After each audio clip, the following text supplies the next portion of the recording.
fans, it's time for those most famous words in motorsports. Drivers, start your engines!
Michael Conti comes up at a corner number 4 in the checkered flag. He wins his first NASCAR iRacing World.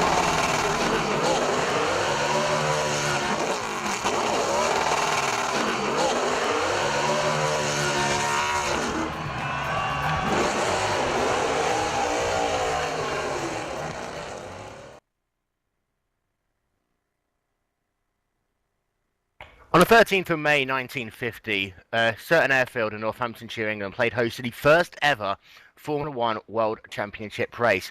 That place was Silverstone, and since then it has become the home of British motorsports, hosting Formula One races throughout the years, including now today. Will Vincent, Marius Gollenbeck and Paul Jenkins in the booth for the fourth round of the iRacing.com Pro Series of Road Racing. We're about to go and watch a little bit of qualifying action as we do each and every weekend. Marius, Silverstone is, one of those tracks that's always ranked in the top 4 in the world when it comes to Formula One racing. It definitely is, and hey, from me guys, it's going to be one exciting race today, and especially with the historic Grand Prix circuit, one of the ones with the most throttle part in the calendar. Basically, you're on full throttle for about 80% of the lap, so just a bit of braking everywhere, braking the car down into second or first gear, and then it's back on the gas and right up to 7th gear once again. It's going to be one exciting race, and I'm not really sure about how that's going to play out with overtakings, but at least for racing, it shall be one fantastic race once again. And you alluded to that there. Silverstone has one of the fastest racetracks on the series that will be circulating at, and so I did the maths, it's something like 78-80% of the lap that you are going to be full throttle all the way around. And these drivers, they're probably not going to use those brakes too much, except for the final sector of the racetrack. You come out of Bridge Corner, Priory, Brooklands, Luffield, and you've really got to make a balance on the way that you set these cars up. You've got 75% of the lap where it's all about speed, all about getting that car to work with fast direction changes, and then all of a sudden you've got some slow braking zones afterwards, Marius. You do, and it's just the balance you get between these fast, tight S's and the long straights, and then the braking down into first or second gear right away. It's a track which just requires a lot of practice to really be fast. We're expecting the drivers to be within 1 second once again. We've seen the qualifying on Indy. Almost the entire field has been within 1 second, and we don't expect it's going to be much different this time, though. Indeed, we're having a look at Jason Lovett. He's currently sat in the second position with a time of 1 minute 12.899. He is only 2/100ths of a second behind David DeCourse, who's currently leading the way in that 58 machine with a time of 1 minute 12.876. And having a look at Lovett's times, and he's looking as though he's very fast here, and we expect that pole position to be in the region of about 1 minute 12.6 to the 1 minute 12.8 range. Yeah, Lovett, of course, being a Brit here, his home race and Silverstone circuit, not only maybe because of that factor, but also I think he's liking this circuit a lot, and also made previous attendances here and also been shining quite well. So Richie Stanway currently in third position, the New Zealander with a time of 1:12.908. Emil Spindle in fourth, and David de Korp currently leading the field. However, only 10 people have done their laps so far, and we're expecting a few laps to come in any second now. And we've seen that as well. A number of these drivers have had quite a lot of, practice here. And also, these drivers will go out as late as possible. They want to know what their competition's doing, so they need to know just how hard they need to push. And got a bit of breaking news, however. Let's give you the coda. Apparently he's not going to be racing too many races left in this season. Just trying to get himself into the top 5 now, Marius, rather than trying to go for championship glory. Yeah, that's sad news really, because I think he's really got the shot at winning this, and by choosing to not fight for the win but only to get into the top 5, the bigger price range if you will, he will also of course make it to the DWC, but with his pace I would really have thought the aim is for winning the series. He definitely has the pace for that, but due to work and due to private issues, he cannot make the full series, and he just can't really confirm himself to the whole series. And currently taking a look at the qualifying times once again, Enzo Bonito comes by, the pole sitter from Indianapolis Motor Speedway, sets the fastest time of the session so far, 1 minute 12.802, which is 700 ahead of David de Korp. 13 people have done their laps so far, about half of what we have in the place. So 28 people currently in the qualifying session. Not really that full, should still be okay for lap cars in the race, so a bit of breathing space here. However, 14 cars now, half of the field done their lap. Indeed, and Benito once again looking strong here at Silverstone. Bringing an update on a couple of these drivers as well, who will not be taking part. It might be taking part in the qualifying, but will not be taking any significant part. That is Ryan Terpstra and Samuel Lee Burr. They are both going to have to start this race from pit road. Penalties enforced by the first stewards, who have decided that the incident at Indy last week required them to start this race from the rear of the grid, as I say, down in pit road. It is David de Korp now back out in front, a 1 minute 12.759, taking provisional pole position in that 58 car, and de Korp has done all of his laps now, and that was a 1 minute 12.759, a very fast lap for him. Enzo Bonito, he is out on the racetrack. He has got himself one more chance to get pole position here today. That last lap, as we said, a 1 minute 12.802. de Korp, the first driver into the 7s, all qualifying session long. Having a look at a couple of the other drivers as well, and I have to say, Jason Lover, he has done all of his laps. He couldn't go faster on his second timed run. Richie Stanaway is currently on the racetrack, working it down on the hanger straightaway into Stoke Corner, of course. The hanger straightaway, a place where we've seen so many fantastic overtaking manoeuvres. PK Mantle coming straight to mind when we come down there, and then they flick it left. You see that these cars don't really brake that much here, just lift out the gas in qualifying spec especially, flick it down a couple of gears and then straight back onto the throttle. Stanaway there being very careful not to run wide as they came out of club. And I'm going to bring in Paul Jenkins at this time. Stanaway is looking really fast yet again here, putting himself in position. He's currently 4th, still working it here, and it looks like Enzo's getting close to finishing his own his final lap here. Let's see what he does. Outlap.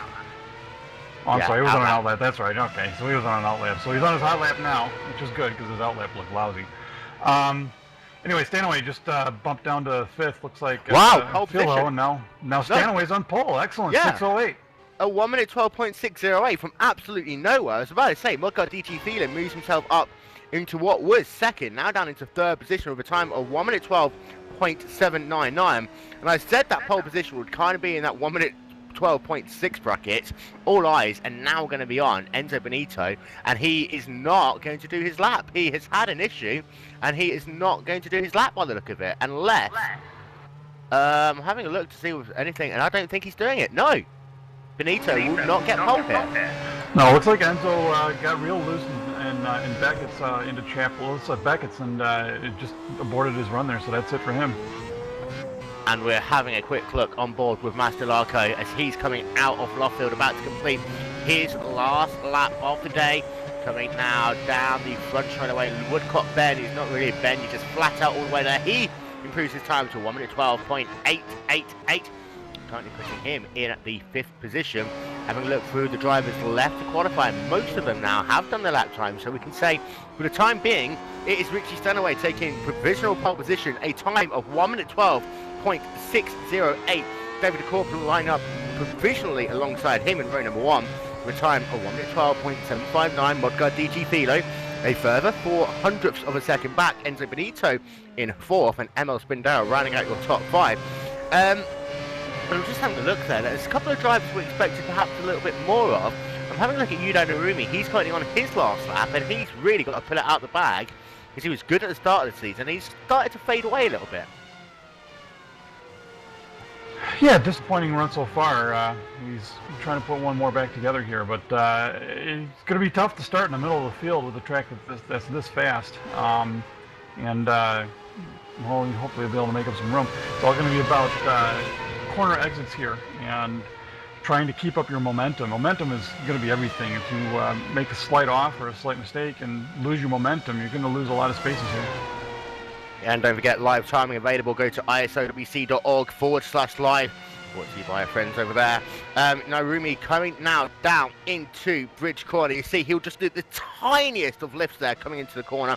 They'll do a lot more in race spec, but on this qualifying, it's all about getting good speed, but still a good run into that third gear corner after. It's a little bit loose there as he's approaching Luffield now. Narumi very, very slippy slidey as he comes through the slower corners, putting the power down now out of Luffield as wide as she can go there without going off the racetrack. Narumi coming past the start finish line, and it's a 1 minute 13.194, 2 tenths per second faster, but only good enough for the 12th position. Yeah, not the result he was looking for. He's got to be disappointed with that. And yeah, it's going to be tricky getting through Luffield and Brooklyn's in Luffield here. It gets very, very slippery in that area. You and I have driven it several times, and this is where the cars really start to act up on you, and you can lose a lot of time. As Modgard DT Feeler does exactly that there in the 62 car coming out of Luffield. A lot of wheel spin on that car, and it hurt him a little bit there. It cost him because he did a 1 minute 12.894, a full tenth per second slower. We're talking about a tenth per second. That is literally having to struggle to get back on that gas coming out of one of these slow speed corners. DT Feeler there losing the chance to improve his qualifying position. Yeah, and we did a great run going till that, but you just generate a little bit of wheel spin there and get the car yawing a little bit, and you'd scrub off a lot of speed.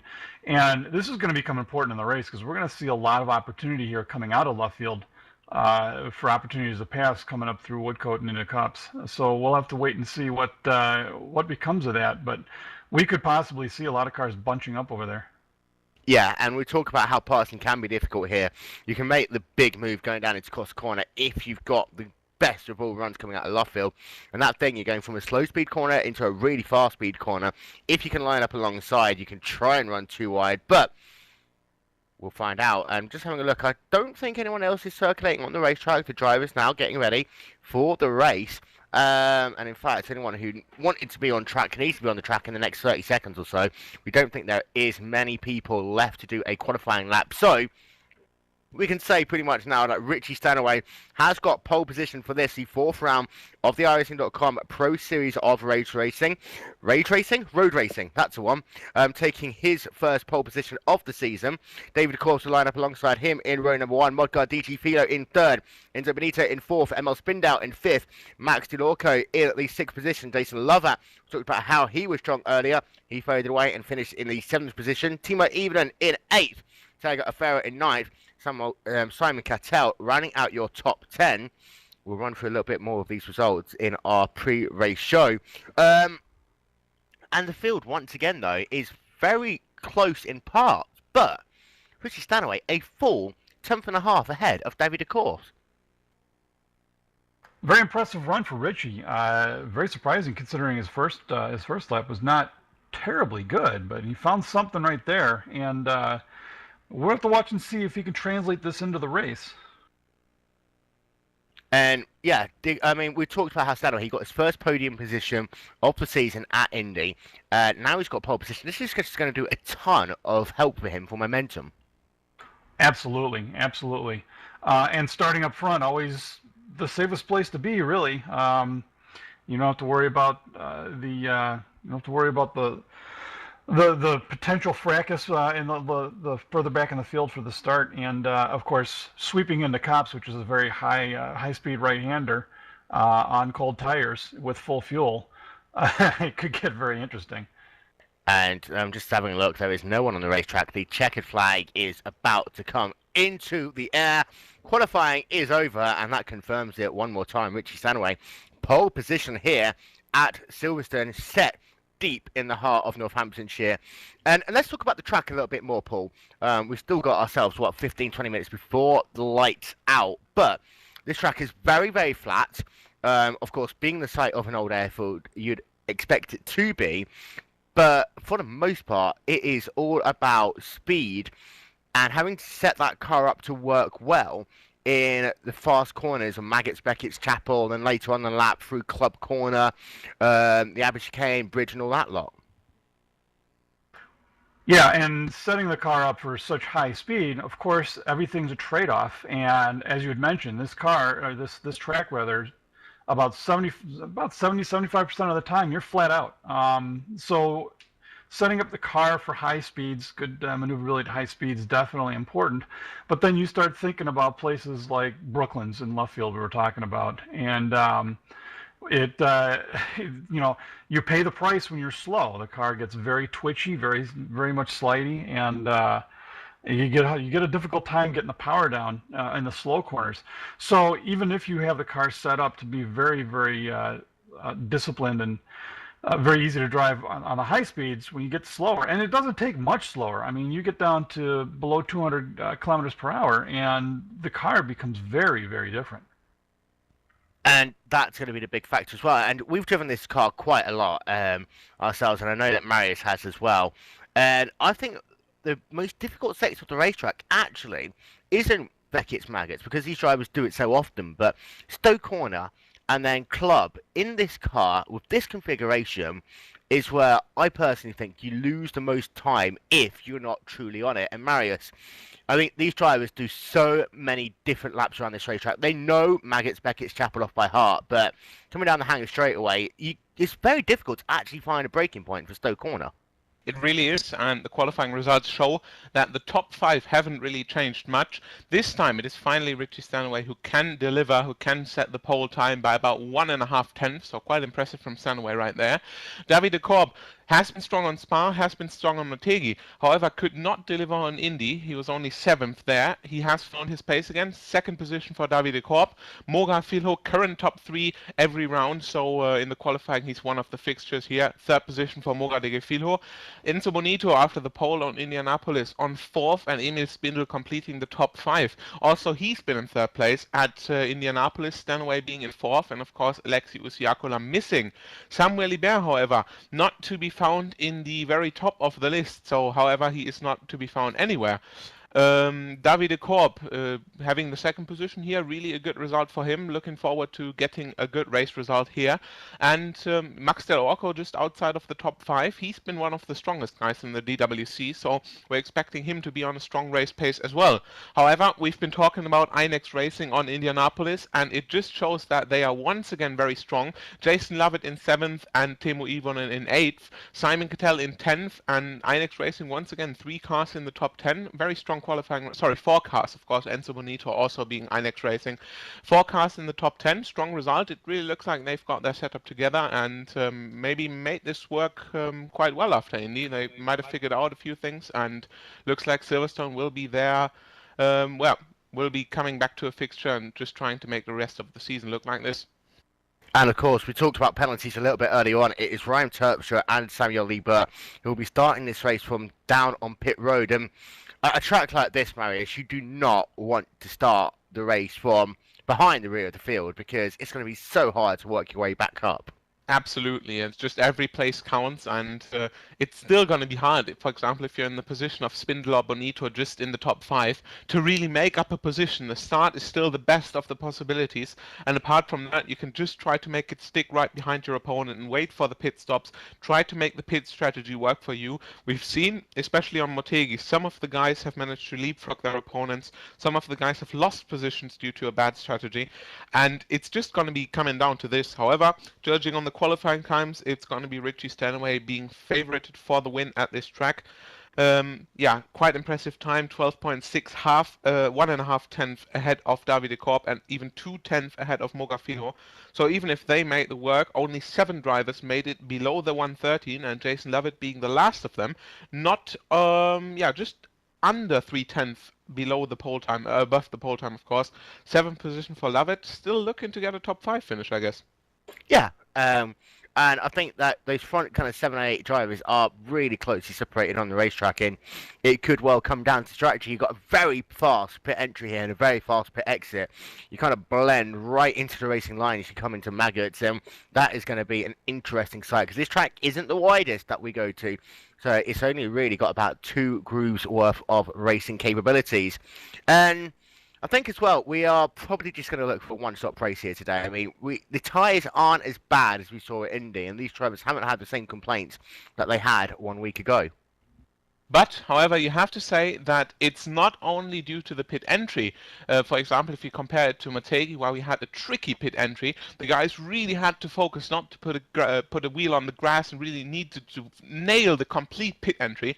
And some of the drivers managed that, and some of the drivers just took it a bit more conservative. And even if you take it a bit more conservative, you might need, to just be safe, put in the pit limiter a bit early maybe. That's costing you 1 or 2 seconds right there. However, you said the pit entry here at Silverstone is not that complicated. It's basically just a straight and braking for the pit entry, and once you're in the pits you can't really make up time or lose time. And even the pit exit, it's quite narrow not to hit the wall, but you just have to make sure you're not hitting it, and I don't think there's going to be much difference between the drivers. Yeah, the only driver who really needs to worry about the wall is the driver who'll be in first position, that being Richie Stanaway. I've done it so often, trying to accelerate, getting a little bit of wheel spin, car not wanting to turn to me, bam, into the wall. And Paul, bringing you back in at this point very quickly before we go to commercial, if we call them commercials anyway.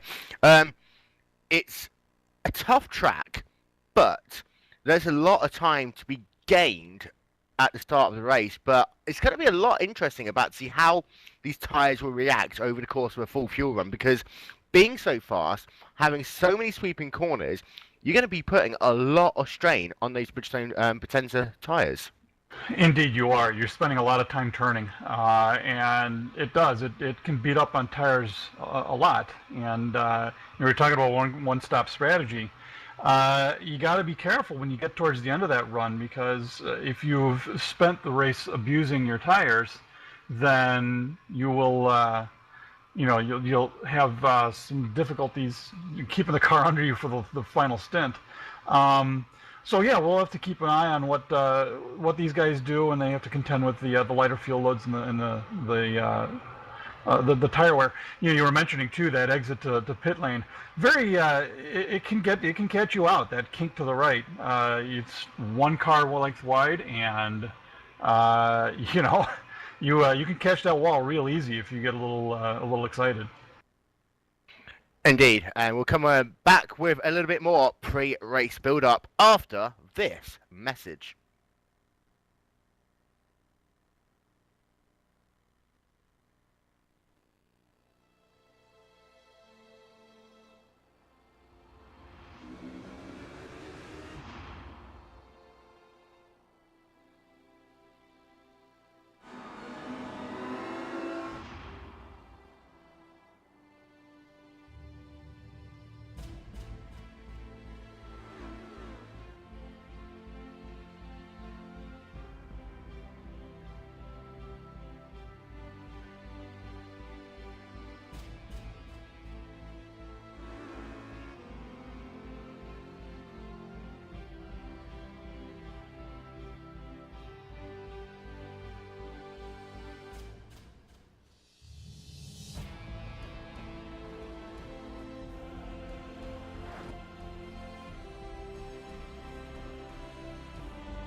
So welcome back to Silverstone for the 4th round of the iRacing.com Pro Series of Road Racing. We're going to take a couple of moments to have a look at the championship standings, and it all got blown wide open after the last race at Indianapolis. Let's not forget that Aleksej Yusila led the way for so long at the first 2 races of the season, absolutely dominating them.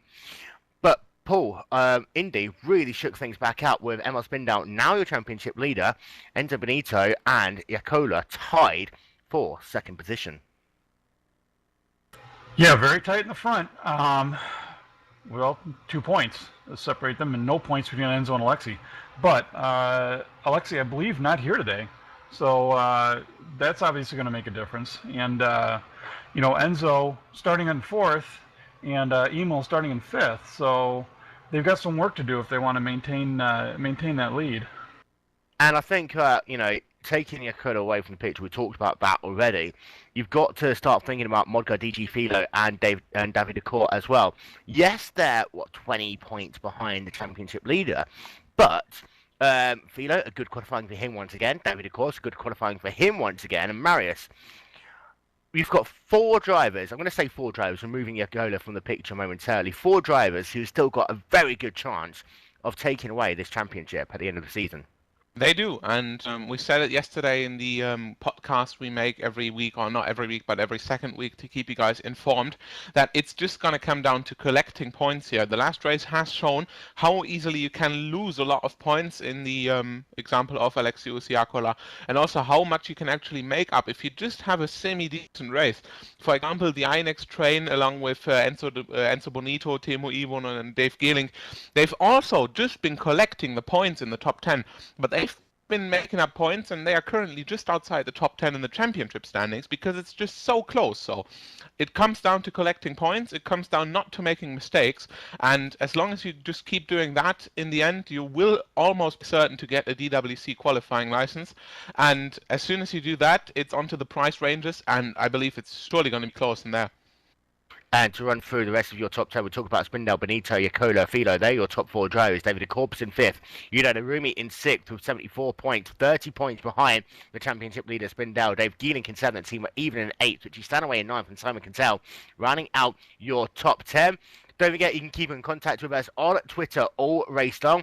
Use the hashtag IRRoadPro. What I want to know personally is someone to keep count on how many times that Mario says the word INEX this race. I don't know, I'll give a prize to the best winner. Who cares? And let's not forget as well, we're going back to Silverstone. We're going to go lights out in about 10 minutes' time. In the meantime, however, we're going to show you a lap from the eyes of future Driver World Championship driver, Riku Anatalo.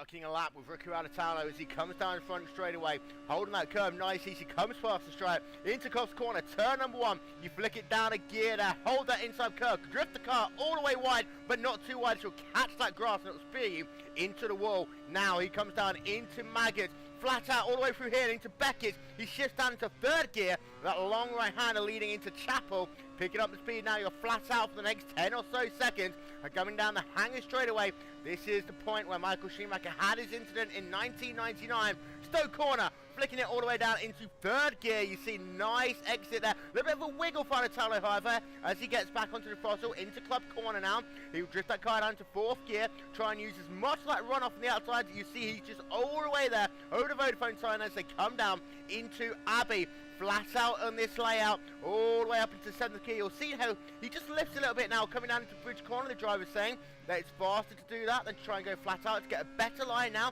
as he's into the last couple of corners of this lap. Just 2 corners left to go.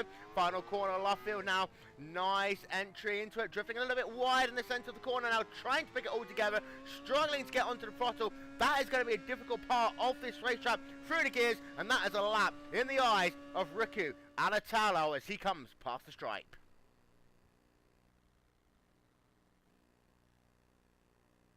So welcome back one more time to Silverstone. That was a lap from the eyes of 2013 iRacing.com Grand Prix World Championship Series driver Riku Anatalo.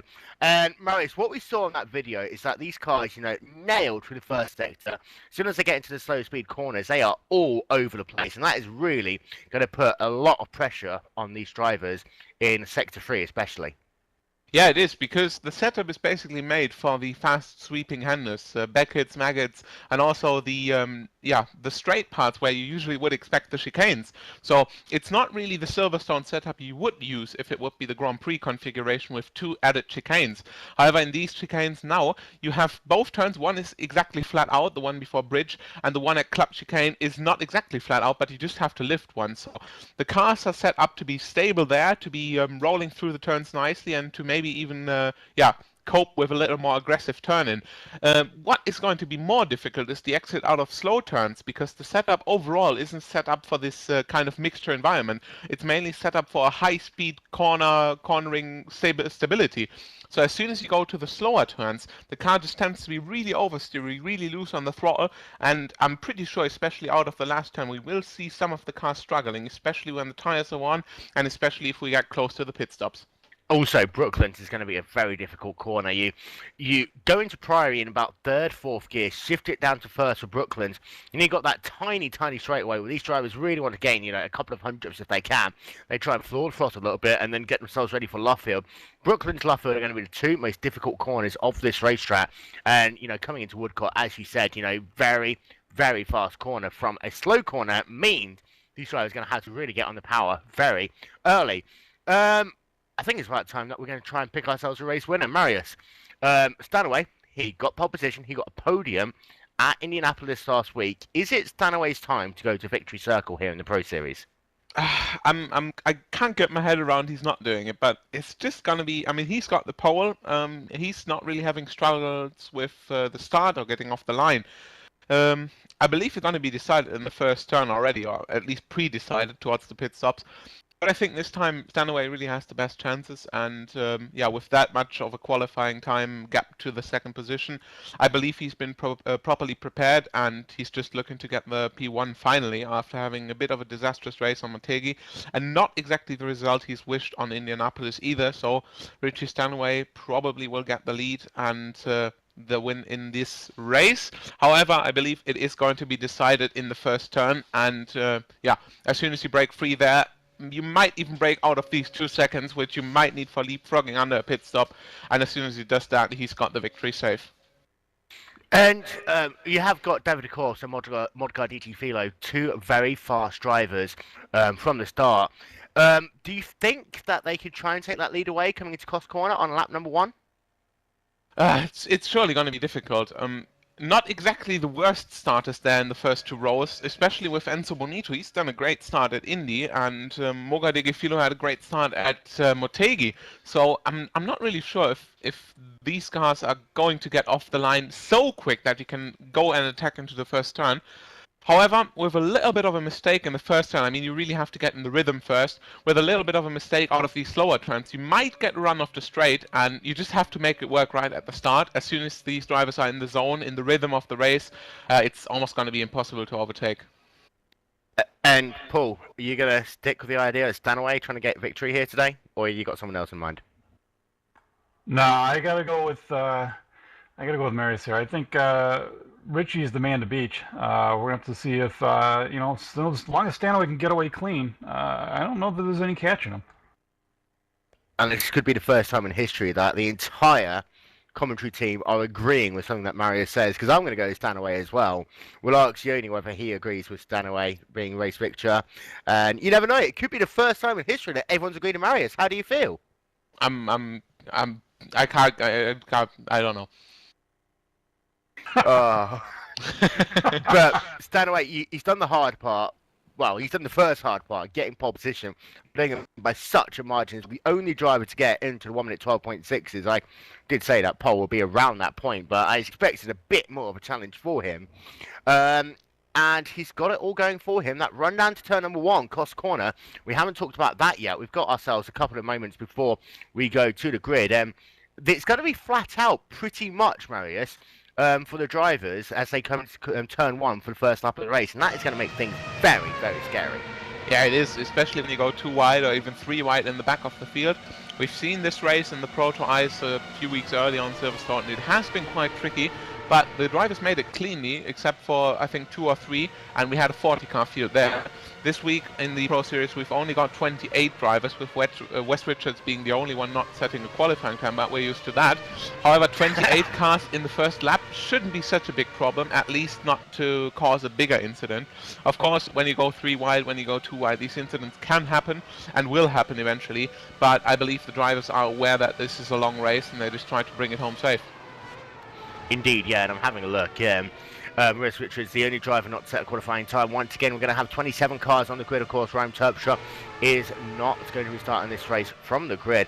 I'm going to look and I actually see where Samuel Lieber is. We'll keep an eye out on that one. But to run through your grid then for round 4 of the iRacing.com Pro Series of Road Racing, it is Richie Stanaway and David Decor lining up on row number 1. Modguard, DG Filo and Enzo Benito, row 2. Emil Spindale and Max Del Orco in row number 3 with Jason Lover and Timo Evenen in row number 4.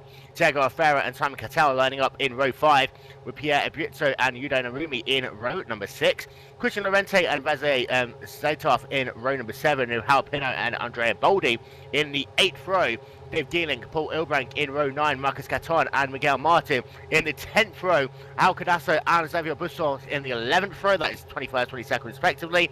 21st is going to be PJ Sturdios, 24th, Yoni Tomala, 25th, Ryan Terpstra, of course, he's starting from pit road. Ken Leash in 26th, Fabio De Carmo in 27th, Wes Richards, the 28th and final driver in this field here today. And we talked about how important race starts are. This is going to be one of those tracks where race starts are going to be absolutely critical. They're going to run it down into turn number 1 faster than we've seen all season long. These drivers are going to have to be on. The lights are on the iRacing.com Grand Prix. They'll go red, then they'll go green. We'll be racing here for 60 laps for Silverstone. Waiting now they're away. Now they come down to turn number 1. I tell you what, a great start once again. But Mongo DQ Felix going to try and go round the outside of Stanaway coming down into turn number 1. Will he do it? It's going to be 2 wides they come in. And it looks like Stanaway just able to hold on there, but a beautiful start once again from DG Filo, and the car's swarming to try and get out of turn number 1. Yeah, aggressive move by both of the cars, almost making contact right there in the first turn. However, Stanaway can hold the first position, Filo on second, Enzo Bonito with a great start. They jumped from 4th into 3rd. Also, Emil Spindle gained the position, and the big loser from the start is Davide Klopp from 2nd down to 5th. And also, Paul, Xavier Bisson out on the first corner. He just got T-boned there by what I believe was one of the My3ID drivers. Yeah, I believe it was Joni Trommel, I believe, is the one who got loose and just speared right into Xavier there. And Xavier on the roof, he's rolled over on his roof and looks like his car is in a bad way. And it looks like Termele got the exit curb then, just also clipped PJ Sturgis there. Well, so we're going to follow that. Looks like Termele's car is severely damaged, but PJ Sturgis got out unharmed. Yeah, and it is still Richard Stanaway leading the way. Ignore your live timing for the next couple of seconds. It is Stanaway from Modguard, DG Filo, Enzo Benito in 3rd, Emma Spindale in 4th, David Cobbs running out your top 5. So it's all changed in the top 5 drivers to the Cobbs, losing 3 positions here at the start of this race. Stanaway leading lap number 1. So he is on the charge here early on at Silverstone. The gap between himself and Modguard GT Filo was a second as they came across the line.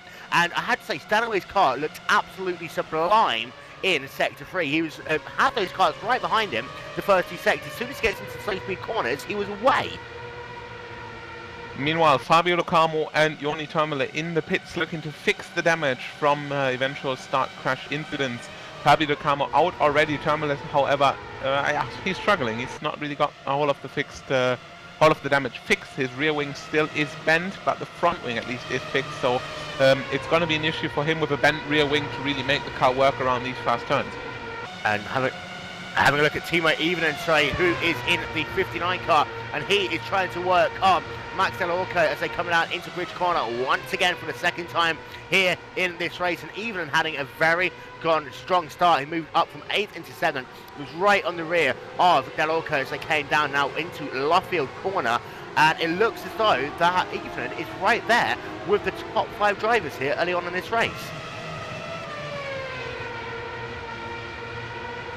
And they're coming down into Cost Corner once again. It is still Stanaway from Filo, from Benito, from Spindale, from Decorp, from Del Orco, from Timo Evenen, Jason Lover in 8th, Tiago Alfera in 9th, and Simon Cattell running out your top 10. We've got ourselves a little bit of a train and it kind of stops as you get past about Yudan Rumi, sat in the 11th position. And he's got a slow car there on the exit of Beckett. So that's Thiago Alfaro. That's going to make life easy for Simon Cattell as they come down the hangar straightaway. Cattell moving now into that draft. He's going to make a move down into Stoke Corner. He's looking down to the right-hand side, thinks better of it. But it's very slow Beckett's there for Alfaro. And it just shows how you need to have that momentum, guys, as you work it down onto the hangar straightaway. Yeah, still your race leader, Richie Stanaway, with blistering 2 laps, 3 laps right now, ending to the 3rd lap this time by. Already up to about 3 seconds of a lead to Mogafilo. So great start by him. However, this pace almost leads us to the conclusion that he might be running on a bit different strategy. I'm not really sure about that. So we're currently expecting the guys to be on a 2-stop strategy, which means on 60 laps, pit stops around lap 20 and 40. However, with a 3-stop strategy, Richie Stanaway would be expected on lap 13, 14, 15 in that range. We'll keep an eye on that, but however, the last lap time has been normal again. At least Mogafilo can follow him now. 14.5 for both of the drivers, and then we're in the 15th range right away. So even Enzo Bonito can't really follow Mogafilo. Yeah, and Stanaway is very fast out front, but having a look at Stanaway's times, he has been absolutely sublime from the drop of the green flag. Of course, being out front in that clean air is going to help him quite a lot. Enzo Bonito in that 3rd position. He was a little bit slower there than Modcard GT Filo, as Marius just alluded to, and dropping away now from the rear of Modcard GT Filo. So it's looking as though it's going to be a 2-horse race out front, because Bonito has got himself Emil Spindel just about 7/10 of a second behind in that 33 car, although Spindel looking very messy there through Club Corner. Behind Spindel is David de Corbs, and then of course it's Max Del Orco in the 6th position, even and now falling behind the rear of Del Orco as they're moving it down into Bridge Corner once again. And I have to say though that Benito's actually caught up a ton of time to Filo in that 3rd sector here. He did, but it's not going to be so easy to overtake. However, it can be quite easy to follow another car. However, the dirty air is quite big, so Richie Stanaway made the right decision here of breaking free from the pack. 1:14.3 last lap for him, 1:14.7 for Filo, 1:14.5 for Enzo Bonito, and also 14s for the following drivers. So it looks like they've all got onto the pace. But as soon as you're in these 1.5 seconds in these S's, you just get loads of dirty air, and as soon as you do that, you can't really go faster than you want. You might even want to go 2 or 3 tenths faster, but you just can't. And in the position Filo is in, he's got the clean air right now. He's 2.5 seconds behind, but he can't really close the gap. So Richie Stanaway is just breaking free here, and if he contains that with the first pit stop to come still, I mean, even then the 3-stop strategy might make sense, but if he's on a 2-stop strategy so far, it's just a sublime pace. Benito very wide there as they went out Club Corner that last time by him, currently winning that 3rd position. That's going to drop him behind Modcard DG Filo once again. Emma Spindel's kind of lost a lot of time on that last lap. He's currently circulating in the 4th position, and he's being caught up ever so slightly by David Corps. His last lap time was right there with Emma Spindles. We'll have a look as they come past the start-finish line once again, currently working their way through Lufwood Corner. They've got to really hold the speed. You want to accelerate earlier than you can, so you've really got to be patient through that corner. Now through Woodcote they come to put their 5th lap in the books, and the Corps lap times actually looking as though they're slower than Spindle, and it's a bit confusing here because you're looking as though you're closing up behind another driver, but all of a sudden you have a couple of bad corners and you're right back having to do all the work once again. Yeah, I was watching Del Orco on the exit out of left field. He got really loose, lost some pace in there, so that's what happened to his lamp.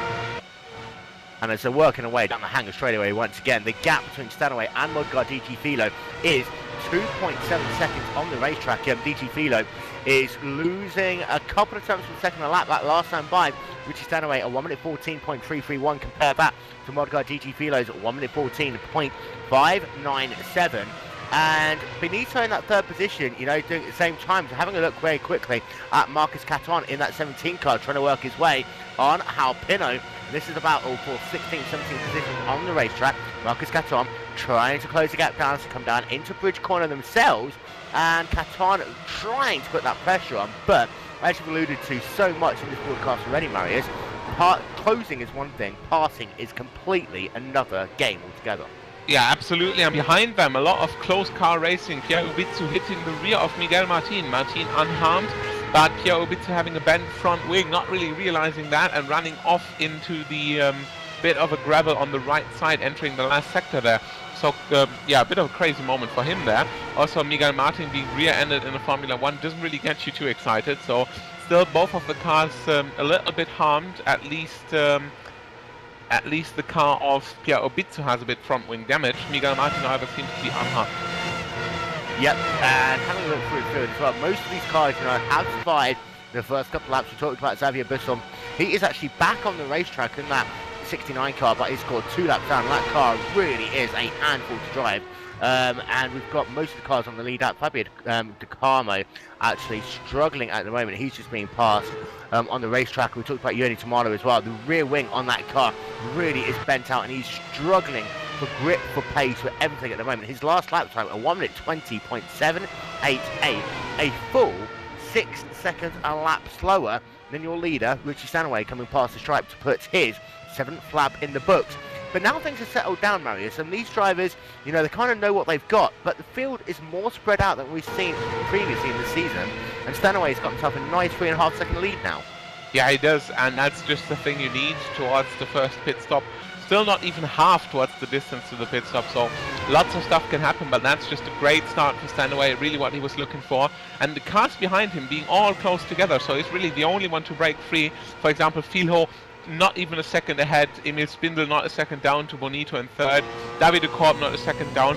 And for example, Davide de Korp, he started 2nd, but he dropped down to 5th on the start, and however, he might be quicker, but he's not getting any chance to make up time in this amount of dirty air behind lots of cars.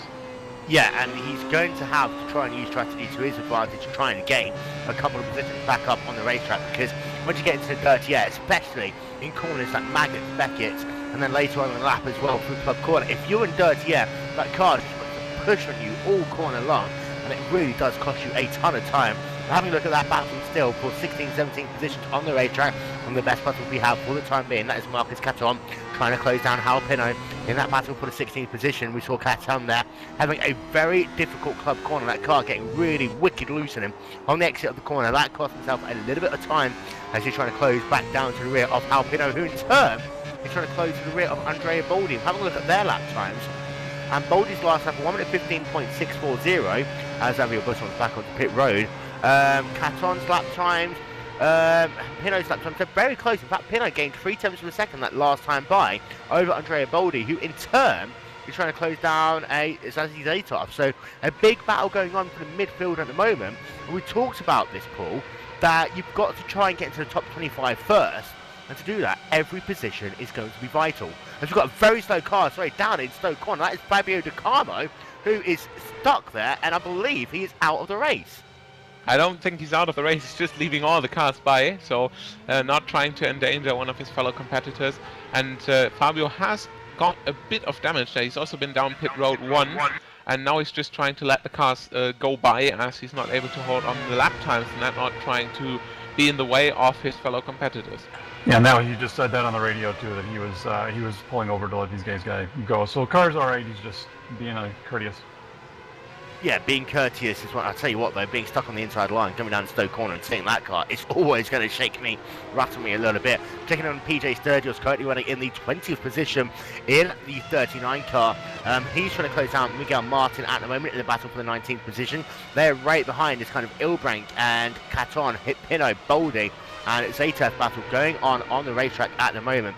As you see, Yoni Tormano also very slow on the racetrack. We talked about him already. He's going to be caught by these cars as he come out of Chapel Corner. So he's probably just going to pull to the right-hand side and allow all of these drivers to go past him. But, you know, good battles going on the racetrack. Passing has been very difficult, however. As we check in a little bit further up the field on Modcar GT Velo, he's kind of got Enzo Benito in that same 1.5 second gap that has been the difficult factor all season long. You get within that 1.5 second range and all of a sudden you just cannot go any faster, Marius. You really can't, and it's just the dirty air coming in and everything. If you take a look at the top 10, it looks like they are fairly much apart. I mean, Yuda Narumi in 10th position also had a great start there, coming from 12. He's 12 seconds down the lead. However, if you deduct the 3.8 seconds Richie Stanaway has on the 2nd position, it's just about 8 seconds. And then it's from 2nd to 10th, 8 seconds. But within the gaps, the cars don't really have breathing room. So even Thiago Alfaro, who is ahead of Narumi, only has 1.5 seconds to the car ahead. So, as you can see from the rear of Thiago Alfaro's car, yeah, Narumi is basically just following him. He can't really get much closer, but he's also not losing much. But the worst thing in this, and in the dirty air, you can't really make an overtaking attempt, and you see the back of the train coming at out of the S's there. It's just so much cars right behind him, so he's getting the draft from the front, he's getting the draft from the rear, but he's not getting any closer without a mistake of Alfaro. Yeah, and Narumi, that 7th position has got Simon Cartel, Christian Lorente, Dave Gelink right behind him on the racetrack, and if that carries on much longer, you could be looking at Zatev starting to catch the rear of that pack as well. I have to say though that Narumi's had a tough season since the opener at second Spa-Francorchamps, driving in that 76 Nexus Esports car as they're working their way down now into Brooklyn's corner. This very, very slow left-hander. You really bring it down to about 60 miles an hour and build up the power. Once again, as you come down into Luffield, that right-hander I talked about, you have to put the power down late to get a good drive out. You can't do it too early, that car just go wide and be out onto the grass. Narumi's been struggling a little bit, but I have to say, he's still getting the top 10 finishes, and that's kind of the thing that you have to do, Paul. Just get the top 10 finishes, and you're guaranteed to be in next year's Grand Prix World Championship Series. Consistency counts, and even if you're not the fastest driver, if you can show up every day and stay towards the front, good things will happen. And just don't forget that you can keep in contact with us on Twitter. Use the hashtag IRRoadPro. We have got ourselves 11 laps scored complete in this race. Richie Stanaway is your race leader. The gap between himself and Mudguard DG Filo is 3.9 seconds on the racetrack. Enzo Benito running in that 3rd position with ML Spindell in 4th. David de Korp in 5th. Timo Evening in 6th. Max Delorco in the 7th position. Jason Lover in 8th. Thiago Alfaro in 9th. Yuda Narumi rounding out your top 10. And checking in on Modco DG Filo once again in that 62 car. It's looking this way, he's kind of closing that gap a little bit. I wouldn't say closing the gap, what I mean is the fact that he's kind of like managing that gap now to Richie Stanaway. In that second portion of this run, Modco GT Filo isn't that much slower at all than Stanaway. In fact, that last time by, on lap number 12, he's actually not that far slower at all. Yeah, it really is, but it's just like you want to have this gap, and I think Morgafilo, he started with about 2 seconds after lap 2, and after 10 laps now, 13 laps actually, but 10 laps since he's on that gap, he hasn't really lost that much. So if you take a look at the last times, Filo has been consistently in the mid-14s, 14.5, 0.3 and 0.5 his last 3 laps. Stanaway, however, is doing 3, 3 and 4. So it's not really much quicker, but it's just these 1 and 2 tenths per lap which make him the consistent gap, and as soon as he's doing that, yeah, Philo can't really do much more than that. He's got clean air, but it just looks like Stanaway at the point now also got clean air, of course, not running into lap cars, and when it comes down to driving against the clock, it just seems like Stanaway is faster at the moment. Yeah, but there was a couple of laps when Philo was actually quicker. I believe it was lap number 11, like it was actually just a tiny bit faster than Richie Stanaway in that 72 car, but it is to and fro between those drivers. They're going to be trading off the fastest lap times between them at any point soon. Stanaway, the gap as they come across the line, is now up to 4.0 seconds over Modco DG Filo, who's also managing that gap, let's not forget, to Enzo Benito in the 3rd position. And we haven't talked much at all about Enzo Benito, but he's kind of having a good showing once again after that win at Indianapolis, and as it stands at the moment, he will come out still the championship leader after this race.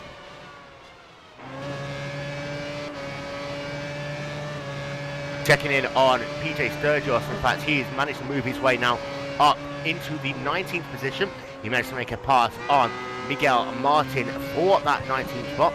PJ Sturgis in the 39 car, now on this train of drivers who has got Paul Ilbrecht, Marcus Caton, Al Pino and Andrea Boldi separated by about 3 seconds on the racetrack. So Sturgis right already up to the rear of Paul Ilbrecht in that orange and green Radical Steel Series car, working their way down into Club Corner once again.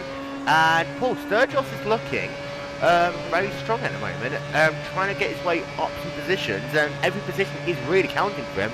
But I can't, kind of in that midfield battle, is one of the best that we see at the moment. The car really has come in the last couple of laps, and it looks like he's finally starting to be able to make some headway in these guys here.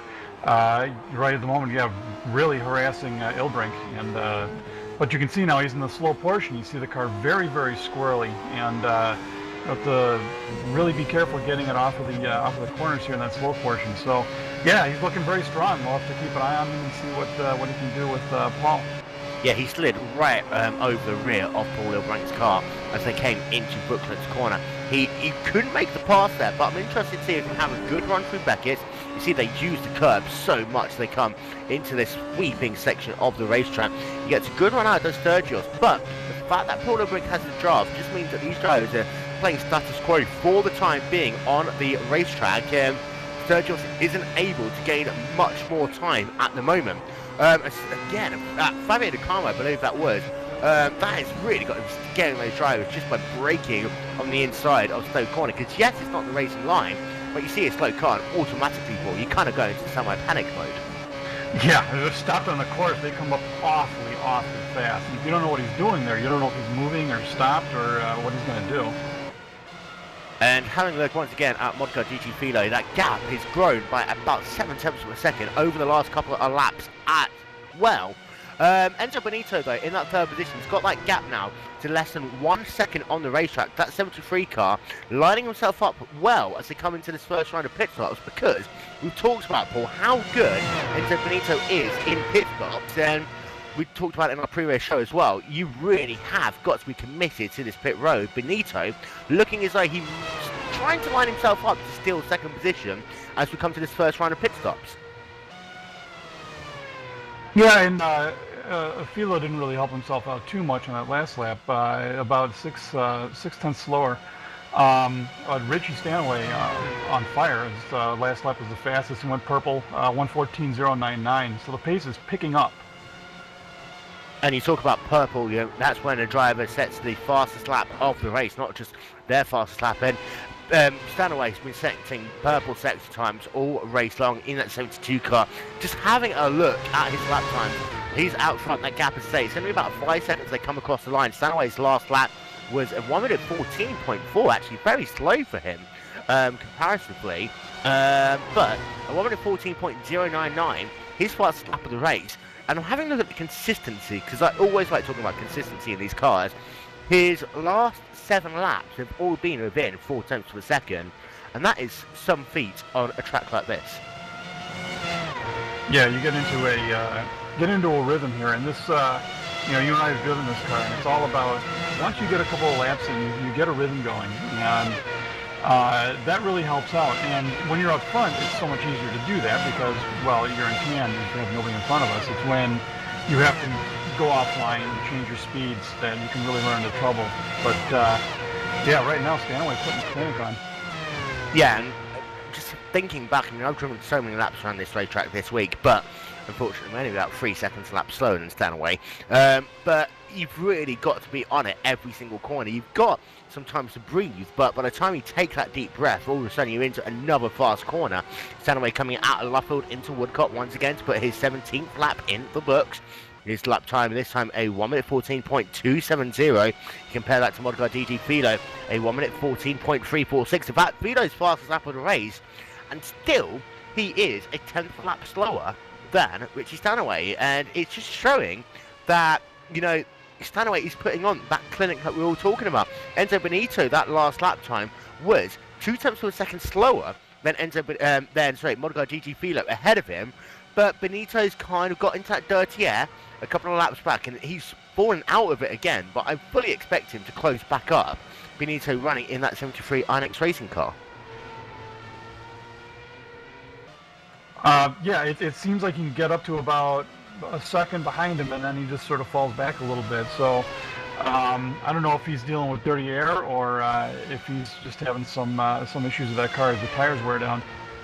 So we're approaching 1/3 distance here at Silverstone. For those of you joining us, welcome to the 4th round of the iRacing.com Pro Series of Road Racing.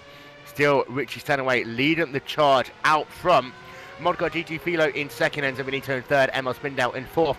David Corps rounding out your top 5. Going to check in very quickly on Ryan Terpstra. He's in that 56 car, and we talked about how he had to start this race on pit road. He's only gained himself a couple of positions on the racetrack because of the fact that drivers are falling out, and Terpstra is actually struggling quite a bit here today. So that penalty, we talk about a penalty, it's really not helped or hindered him much, because he's not had the speed here this week at Silverstone.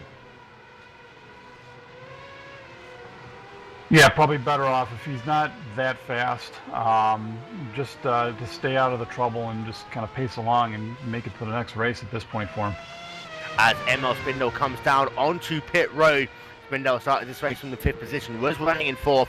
He is the first driver to commit onto pit road, so a 2-stop race for Spindle in that 33 car, back out onto the racetrack, just ahead of Wes Richards. So he's dropping himself down into the 20th position for the time being. Emil Spindle is looking strong here in this race, and perhaps pitting earlier might do him a little bit of favours because he's got clean air all around him. We'll keep an eye out on the race leader to see if they pit at any point soon. Stanaway stays out. Modgar DG Velo coming out on Rufford. We'll see whether he comes down onto pit road. He stays out as well, as does Enzo Benito. I'm a bit confused though with Spindle though, because yes, pitting earlier can be better if you're in a bad position on the racetrack, but looks as though he's got himself a lot less fuel than some of the drivers ahead of him.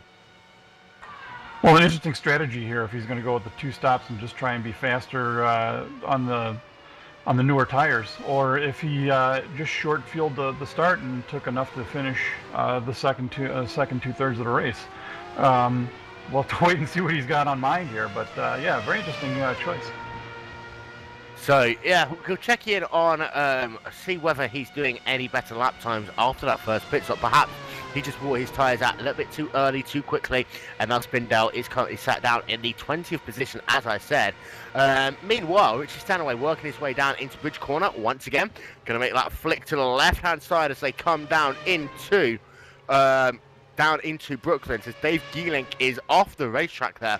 That is Dave Gelink, who is a little bit further down the field.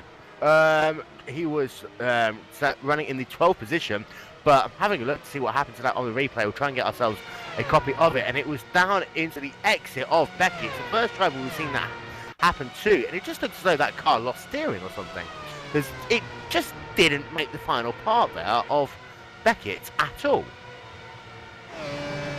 Yeah, I'm watching it now, and yeah, just looked like it went straight on. I don't know if something broke in the steering or what happened, but yeah, he turned right, it didn't. Yeah, I'm just having a look. He was really riding the curbs there, trying to make the right-hander into the last part of Beckett's before that left into Chapel, and that car just did not do anything at all, and just speared into the tyre barriers. Dave Gelink is out of the race. And that's going to be hugely disappointing for him. And Gelink, I say, he's running in the 12th position. He qualified this race in 17th, so gained himself a lot of positions at the start. However, he is now going to be classified as out of the race, probably down around the 25th position once all is said and done. Richie Stanaway is still your race leader. The gap is now up to almost 5 seconds over Modgar DG Philo. Emil Spindle is the main driver who's come down into pit road early on here. We've got more drivers now making that journey onto pit road, and Yorni Tamano's onto pit road, but of course he had damage to his race car, as is Modgar DG Philo, and Paul. Philo has got to have a great stop now if he's going to have any chance of keeping that second position. Yeah, let's take a watch here and see what he does.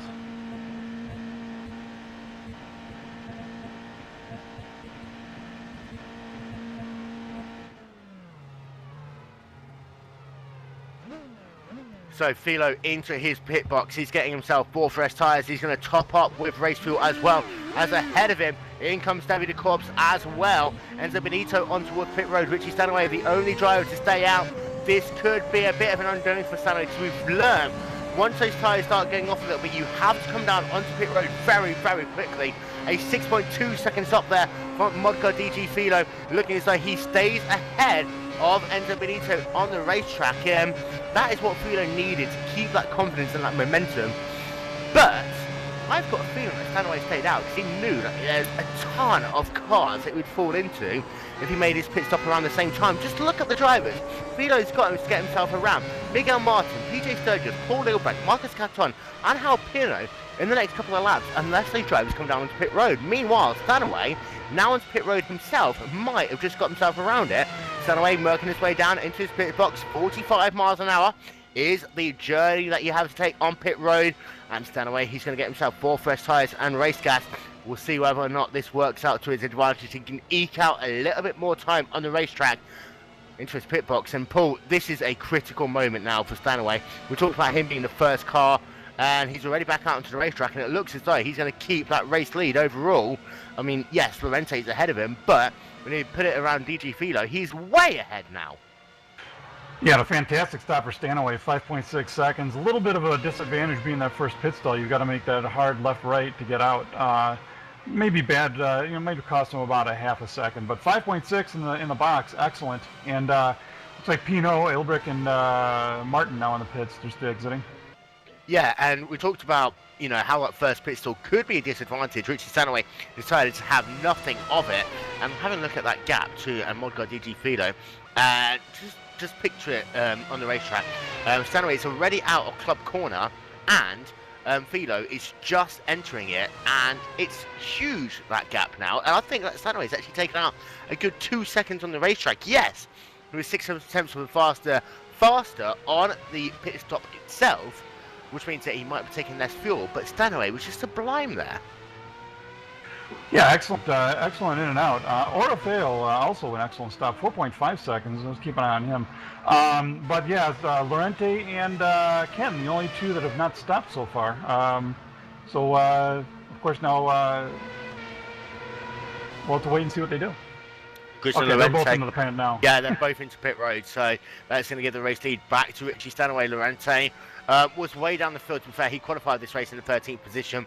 He's had himself a bit of a difficult race in that 68 car, but we'll keep an eye on him as he comes back out onto the racetrack. Have a look at the cars behind him. Marcus Caton also into pit box. Yuda Narumi just coming down into turn number 1, looking as though he will just stay ahead there of Christian Lorente by about a second on the racetrack, so he can move Simon Catal ahead of him as well. They're very close and separated on the racetrack as they come down into Beckett. But I have to say, Stanaway out front, he's got that gap up to 6.5 seconds over the course of those 2 laps. Amazing. Yeah, amazing indeed. Came out just as fast as he was going in, and yeah, it's a dominating performance thus far for Stanaway. It's very impressive. Far away faster than the rest of the competition here. It is still Richie Stanaway, your race leader. The gap is now up to about 7 seconds on the racetrack, and they kind of came in as they came out. Modguard DG Filo able to keep away that second position, even to Enzo Benito in that battle for second position. Benito still about 1.2 seconds behind Modguard DG Filo. Emma Spindell in third, David Corbs, Emma Spindell in fourth, David Corbs in fifth, Timo Eden in sixth, Max Del Orco in seventh. Ryan Terpstra hasn't pitted by my watch. In fact, I believe he might actually be coming down to pit road at some point soon. Jason Lovett in ninth, and Tego O'Farrow rounding out your top 10.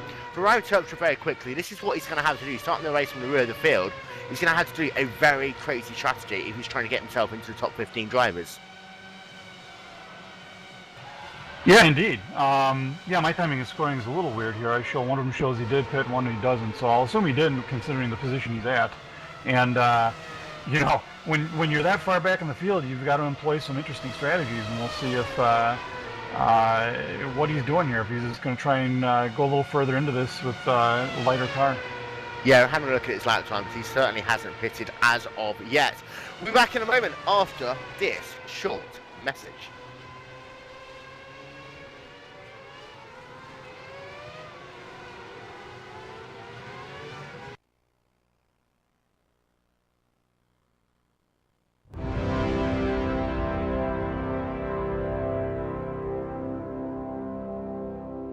Race fans, it's time for those most famous words in motorsports. Drivers, start your engines!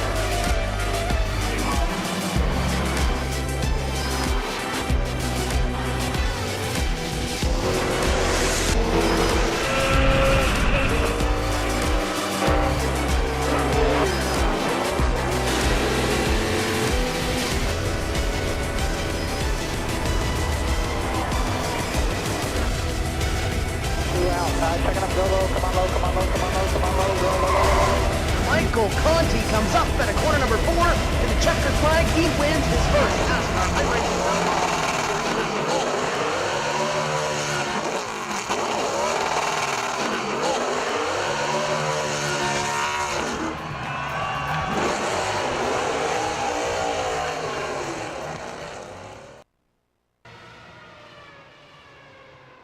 So welcome back to Silverstone. We have got ourselves 27 laps. We've got 26 lap scores complete, working on lap number 27 here in this race. We're approaching half race distance.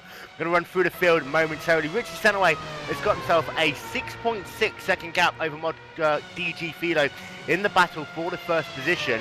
Having a look at ML Spindle, currently sat in the 4th position as we're doing this. But Stanaway's got himself a great pit stop there, and he was able to put out a couple of positions. a couple of seconds. But Paul, Stanaway, I think he's taking a little bit less fuel there than DG Figure, because you're saying here he's about 0.6 of a second slower in his pit box. Yeah, he did have a short stop, 5.6 for Richie Stanaway versus 6.2 for Mogar. So we'll have to wait and see. I believe maybe Richie did go a little light, but it's possible he may have started the race with a little more fuel and just elected to stop early. So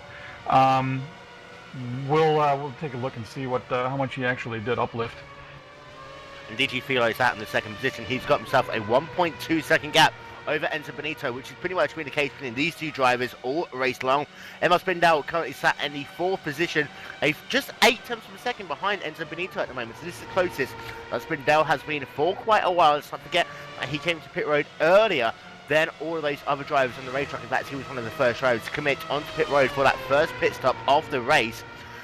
Checking in a little bit quickly on Ryan Terpstra. We talked about how he stayed out. He's under pressure from Jason Lovehart, but it's kind of the true train today. He's been played by Ryan Terpstra, because in that 8th position, and Lovehart, Alfaro and Narimi behind him, looking as though they're closing in quickly. Yes, indeed. It looks like, of course, Terpstra is still out there.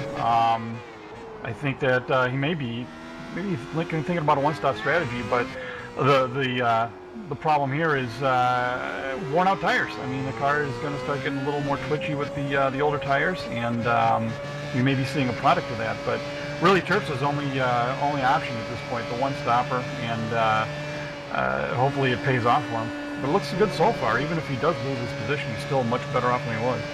Yeah, his last lap time, 1 minute 15.362. His fast lap of the race, 1 minute 15.087. So 3 times a lap slower he's been on that last lap than lap number 16 when he set his last lap of the race. But he's just a couple of laps away now from being able to do this race on 1 pit stop. And it just looks as though he's just looking a little bit consistent. He had some very slow laps on lap 21 and 22, 1 minute 16.4s. For the most part, however, good running there by Ryan Terpstra in that 8th position. Jason Lovett finding it very tough to close up to the rear of him. Lovett's fastest lap time at 1 minute 14.3.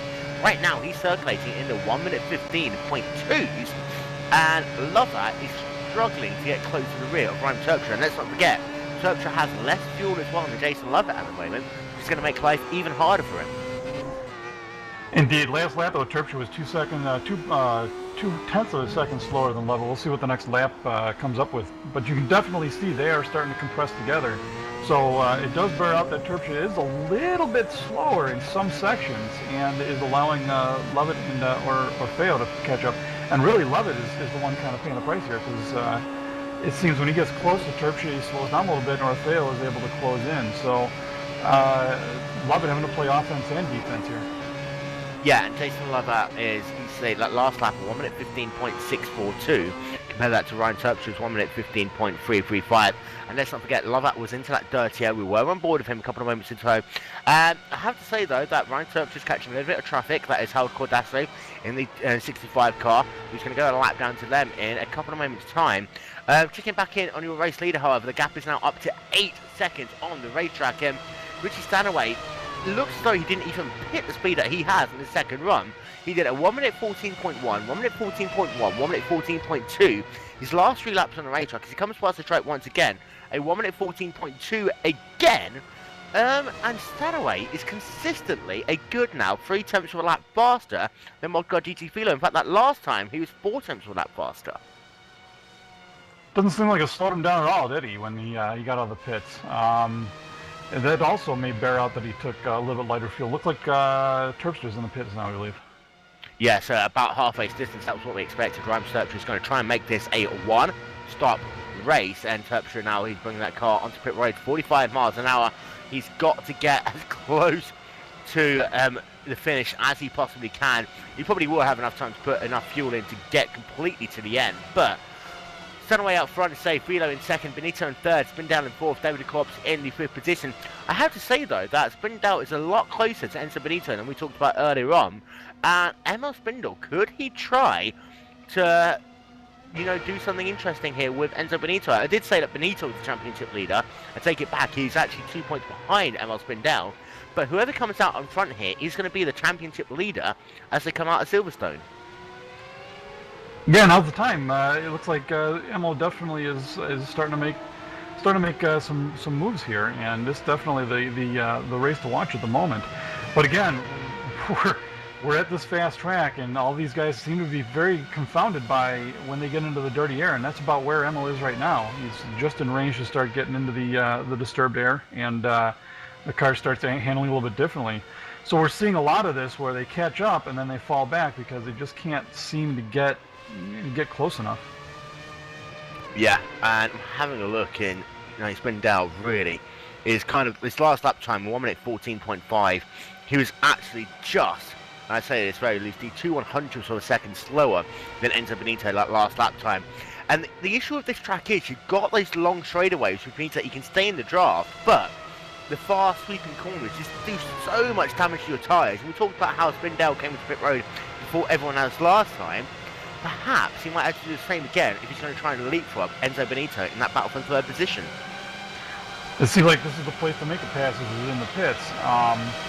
Yeah, it's these fast sweeping corners murder on the tires already, but when you're dealing with a car that's developed a bit of a push like you would in traffic, it's just that much worse. And it's a cumulative effect. You can't really back off to cool down the tires, but on the other hand, if you keep hitting them up, you're just going to get slower and slower. Yeah, and you get slower and slower, and all of a sudden you're going to have to make that trip down to pit road, because otherwise you could end up putting yourself into the wall. And the gap is currently between those two drivers 8 tenths of a second on the racetrack. Spindale has managed to get himself now a 2.7 second gap over David Corps in that battle for the 4th position. And teammate Evenon in the 6th spot. We haven't talked about him much in this race. He's got Max Dell'Orco all over the rear wing of him at the moment. But Evenon has dropped back behind David Corps, and at the moment looking as though he cannot break into that top 5. Just doesn't seem to be able to pick up enough speed. And I'm watching him now. It looks like the car might be a little bit twitchy on him. He might be having a little bit of handling problems. But still, even such, pretty good lap times you're seeing out of him, right in the 74.3, or 114.3 rather. Last one was a 114.4. So, he's got the speed. It's just, I don't know that he's stringing them together. And, he's got fast guys in front of him, too. So, it's difficult to make headway when you got people not making mistakes in front of you. We're trying to have a look at some of the drivers a little bit further down the field. Passing, we talked about how it's going to be difficult here. A lot of these drivers are separating themselves out on the racetrack. Christian Andrea Boldi on the racetrack. Lorente lapping 2 tenths of a lap slower than Boldi in the 22 machine. And this is a battle for 12th and 13th positions on the racetrack. And again, a very slow car there down on the inside. And that is Xavier Busson. Just very slow on the inside across the corner. Luckily, he's got no one really close behind him. But it's kind of a scary place for these drivers to let everyone out of the way. Lorente, that gap between himself and Boldi is now just 1.2 seconds on the racetrack. And Boldi looking as though he's trying to get himself up a couple of positions later on in this race here. Yeah, indeed. Boldi just really just driving a nice, consistent race at this point. Kind of staying out of trouble, and maybe just waiting for the later part of the race to start making some headway here. But a solid drive. A solid drive for Andrea. Yeah, and we'll talk about how you need to get yourself into the top 25. Andrea Boldi, one of those drivers, doing just that. And Thiago Alfaro, Jason Lovatt, they're having their battles on the racetrack for 8th and 9th position at the moment. And Alfaro looking as though he's trying to close down to the rear of Lovatt, but not really been able to do much about it. So they came past the stripe that last time by. Alfaro at 1 minute 15.0, compare that to Lovatt's 1 minute 14.894. And they're just kind of toing and froing. Again, every time Alfaro gets into that dirty air, he's just falling back by about 0.2 of a second a lap.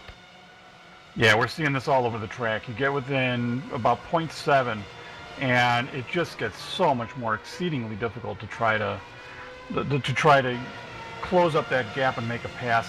It's almost to the point where you have to hope that the guy in front makes a mistake, or you can get him in a slow corner. Because if you're depending on aerodynamics so much in these cars, when you get close and it just disturbs the air just that little bit, it's enough to slow you down by 0.2 of a second, which doesn't seem like much, but it just, it's enough to create that the problem just not being able to catch up. Currently working on lap number 35 of 60 here at Silverstone. In fact, Stanaway now working his way on lap number 36. We're past half race distance, and Stanaway working his way out of Chapel Corner. I have to say, Stanaway is looking still strong out front. That gap now 11 seconds on the racetrack. We're going to try and go on board with Stanaway as he comes past the line. Sorry, Spindle's in the pits. Again already, and that's, again, early for Emil Spindle. He was the first driver in the first time, first driver in the second time, but he's going to take a lot of fuel now, Paul, to make it to the end of this race. I have a wonder about this strategy. It's quite early, and at this point, he's going to be quite heavy. We are, just a little bit over halfway through this race, and you have to see what he's thinking here. Yeah, I think he was thinking that he could try and get past into Benito, but he's got Hal Pino. Just big move on the outside of Chapel Corner. It looks as though that Pino just caught the grass a little bit. Spindale had to work all the way on the outside there.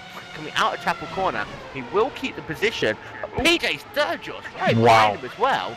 And Sturgis is thinking, hey, I don't care who you are. I'm going to try and go down the inside of you into Stowe Corner. And luckily, Spindale able to work that outside line afterwards. His car off track, that is Ken Leach. He's currently scored 1 lap down. Meanwhile, we've got ourselves Paul Ilbrink in the 74 car trying to make the pass on Hal Cordasso, so Hal Pino even. And this is battle for the 16th position on the racetrack, and we've seen how good Ilbrink can be. But I think a little bit of frustration now coming into the minds of some of these drivers. This passing has been so tough here today. Well, it's interesting. Evil coming out of the pits really mixed up 15th through 18th. And we saw some movement here, and of course now Paul's trying to work over Pino.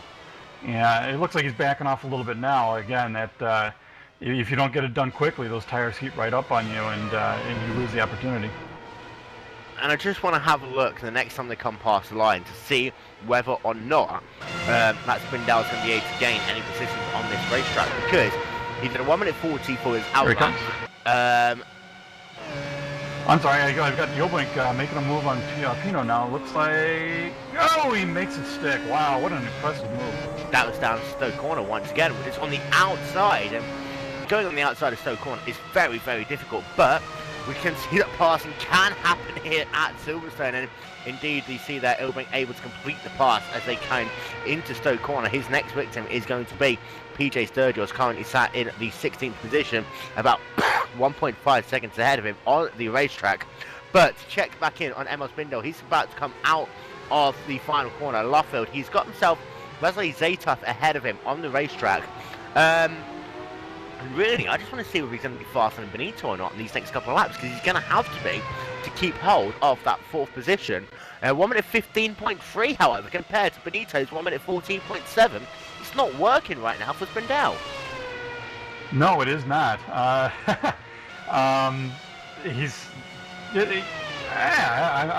curious. I'm very curious about the choice here. I don't know if he has a problem or if he's hoping that he's going to come out and be faster on these next couple of out laps than the rest of the cars, so that when his opponents, when the guys in the lead start making their pit stops, they'll be slower than him. We'll have to keep an eye on this one. and of course Benito's going to have a faster pit stop, taking less fuel. So it's all going in the favour right now of that 73 car, who, as it stands, is going to take hold of a championship lead coming out of the 4th round of the iRacing.com Pro Series of Road Racing. And that is going to be the important part. And I think that, you know, Benito is doing it the right way. He's not been able to close too much over Modgar DG Filo. He had those difficulties once he got into dirty air, but that 3rd position is going to be enough to make life a lot easier for him. Yes, indeed. So if he can just keep consistent back there, and again, looks like he's close to within 0.7 of Philo. So we'll keep an eye. You know, I'm looking back at email again. PJ is actually last couple of laps has been faster than you know, well, not that last lap, but in the last couple of laps. So we'll have to watch and see if this strategy may backfire further on email once you can pick it up here. Approaching 2/3 distance then in this, the 4th round of the iRacing.com Pro Series of Road Racing, and it is still Richie Stanaway, your race leader. We'll try and go on board of him as he comes down into Maggots. Beckett one more time, flicking that car to the left-hand side, then to the right. Now he'll slow that car down to 3rd gear as he moves himself down into Chapel Corner. A little bit wide there through Beckett for Stanaway, but it seems to work for him. Having a look at his lap times, his last lap of 1:14.184. He's actually set the fast lap of his race here on lap 32, 1:14.087, and still Stanaway out front. He's just dominating. Yeah, just walking away with it here, and you just see lap after lap after lap. It's a carbon copy. It's a machine, and you know, it looks like he's taking a little bit more of a conservative line now, but still very, very quick. 1:14.1s, and we've been watching ever since his last stop. That's where he's been, 1:14.1, 1:14.2. Occasionally dabbling into the 3s, but nothing slower than that. Just incredibly quick. And that gap is about 12.5 seconds now over Modgar DG Filo. And Enzo Benito actually catching up to the rear of Modgar DG Filo once again. That gap is once again down to less than 1 second on the racetrack. They're working their way through Luffield Corner at the moment.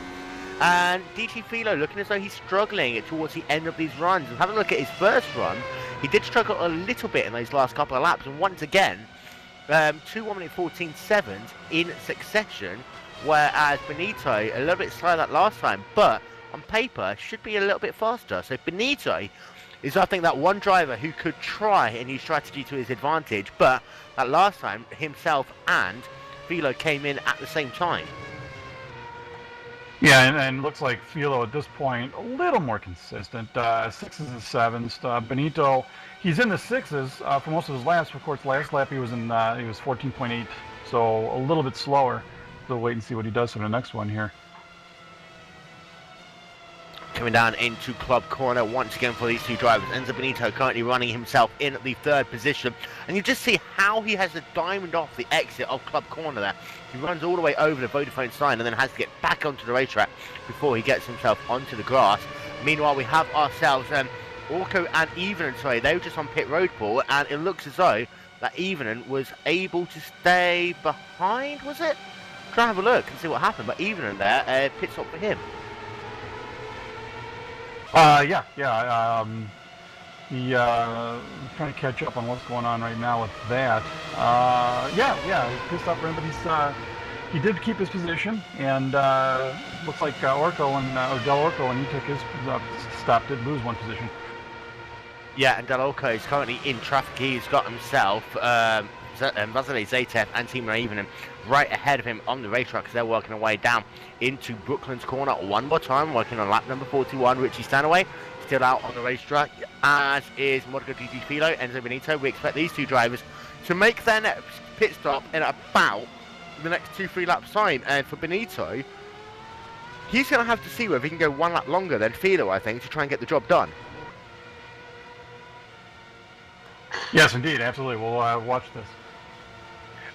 So it is still Stanaway from Modgar GT Filo. There are your top 2 drivers. Enzo Benito in 3rd, David DeCorpus in 4th, Yuda Narumi in the 5th position, and Simon Cattell in 6th, Jason Lovatt in 7th, Thiago Alfera in 8th, Christian Lorente in 9th, and Marcus Carton rounding out your top 10. As Stanaway is into pit road for the 2nd time here today. Stanaway, he's going to give up that race lead to Monaco GT Filo momentarily as he's down to 45 miles an hour, and he's going to make his second pit stop, and he's got to be a good one. We saw a lot of overshooting at Indianapolis. This time he's perfectly into his pit box, and it's going to be 4 fresh tyres and race gas there for Richie Stanaway. Just coming out of the pits now for Stanaway and making that hard right turn. And back onto the track. P2 for right now. We'll wait and see what Philo does with his stop when he decides to come in. Yeah, Richie Stanaway back out into the racetrack, falls in behind, by the look of it, Enzo Benitez. They're all kind of coming onto pit road now. We've got a number of drivers just making their pit stops here on the racetrack. However, Vasily Zaitov is trying to make a move, and Paul Ilbrandt there on the outside trying to make the move onto Cross Corner even. Wasn't able to do so, but Paul Ilbrandt looking very racy all of a sudden here. Coming down into Maggots once again.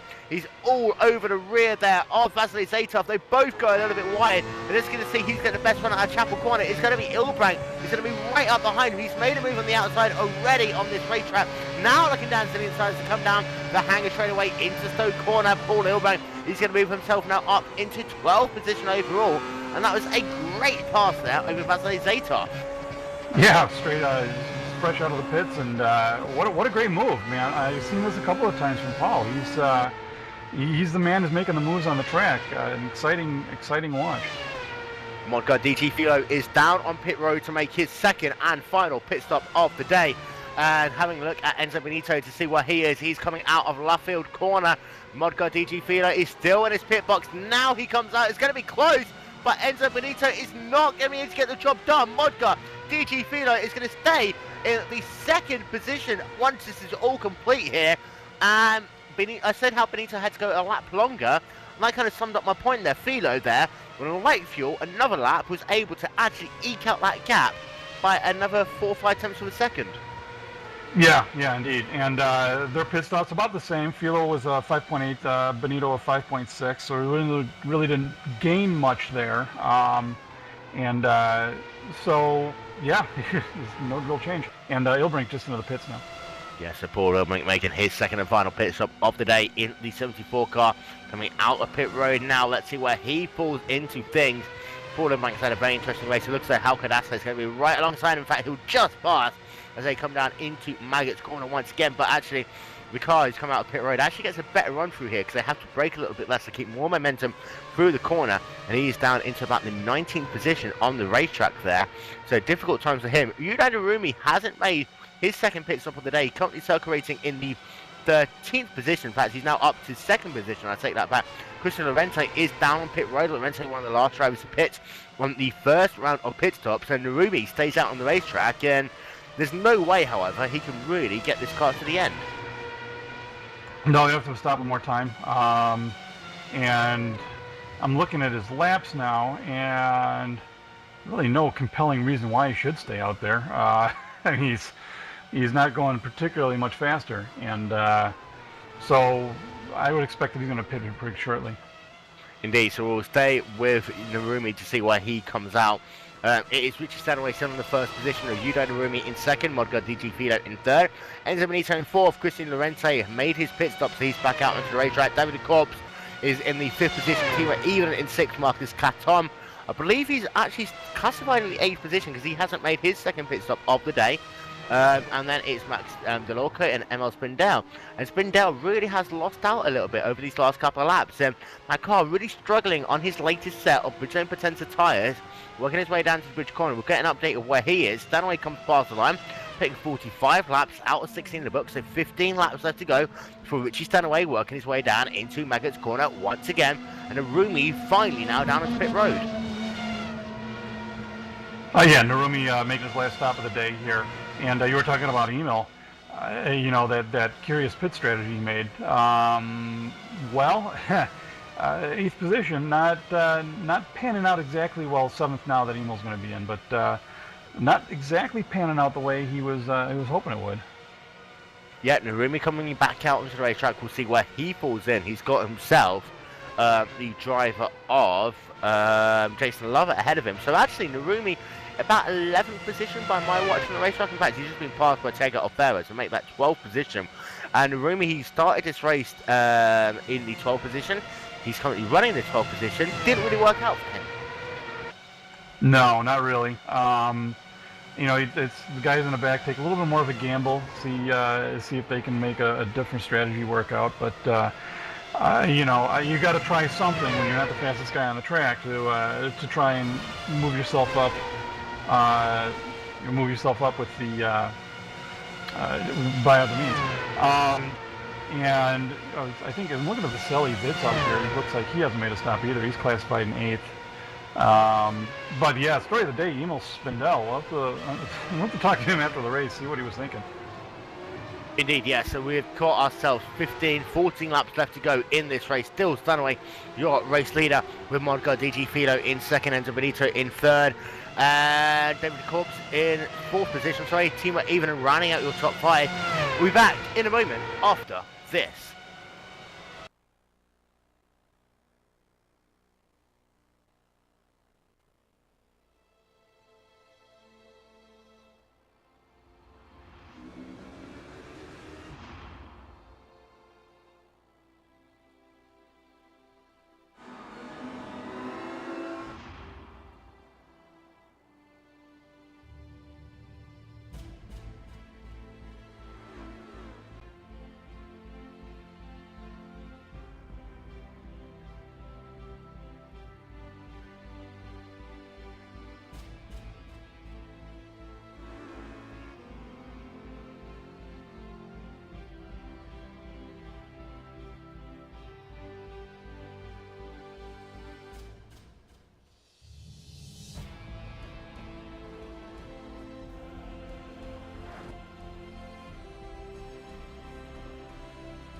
So welcome back to Silverstone. We have got ourselves just a handful of laps left to go in this, the 4th round of the iRacing.com Pro Series of Road Racing. Rich Stanaway currently working on lap number 48, has been the dominant driver all race long. The gap is up to 14.8 seconds on the racetrack. To give you an update, while we are away, Vasily Zaitev came in and out of pit road. He is now running a little bit further down the field. He's got Hal Cordasso just behind him. So he's falling down into, I believe, about the 20th position there. Yeah, 20th. That's, well, my timing scoring isn't updating properly. I show him at 19th, but, yeah, 20th, I believe, is correct. But yeah, we figured he was going to make a stop, and he was up there for a little bit, classified in 8th, but his final stop of the day should be good to the end. And of course, you just saw there the promo for the Pro Tour $1,000 Cup. They're taking a week off this week. We'll be back next week at Road Atlanta for 2 more 30-minute sprint races, which has always provided a ton of excitement. That'll be next weekend from 8 p.m. GMT live on GlacierTV. Checking in on Enzo Benito once again. That gap, he's managed to close that gap back down after that pit stop, and it is once again 1.2 seconds. But we have to say, Paul, Benito needed to be that driver who stayed out that lap longer, because right now he lost out big time. Yeah, I will be very surprised if Enzo can get close enough to Filo to put a real charge on the track.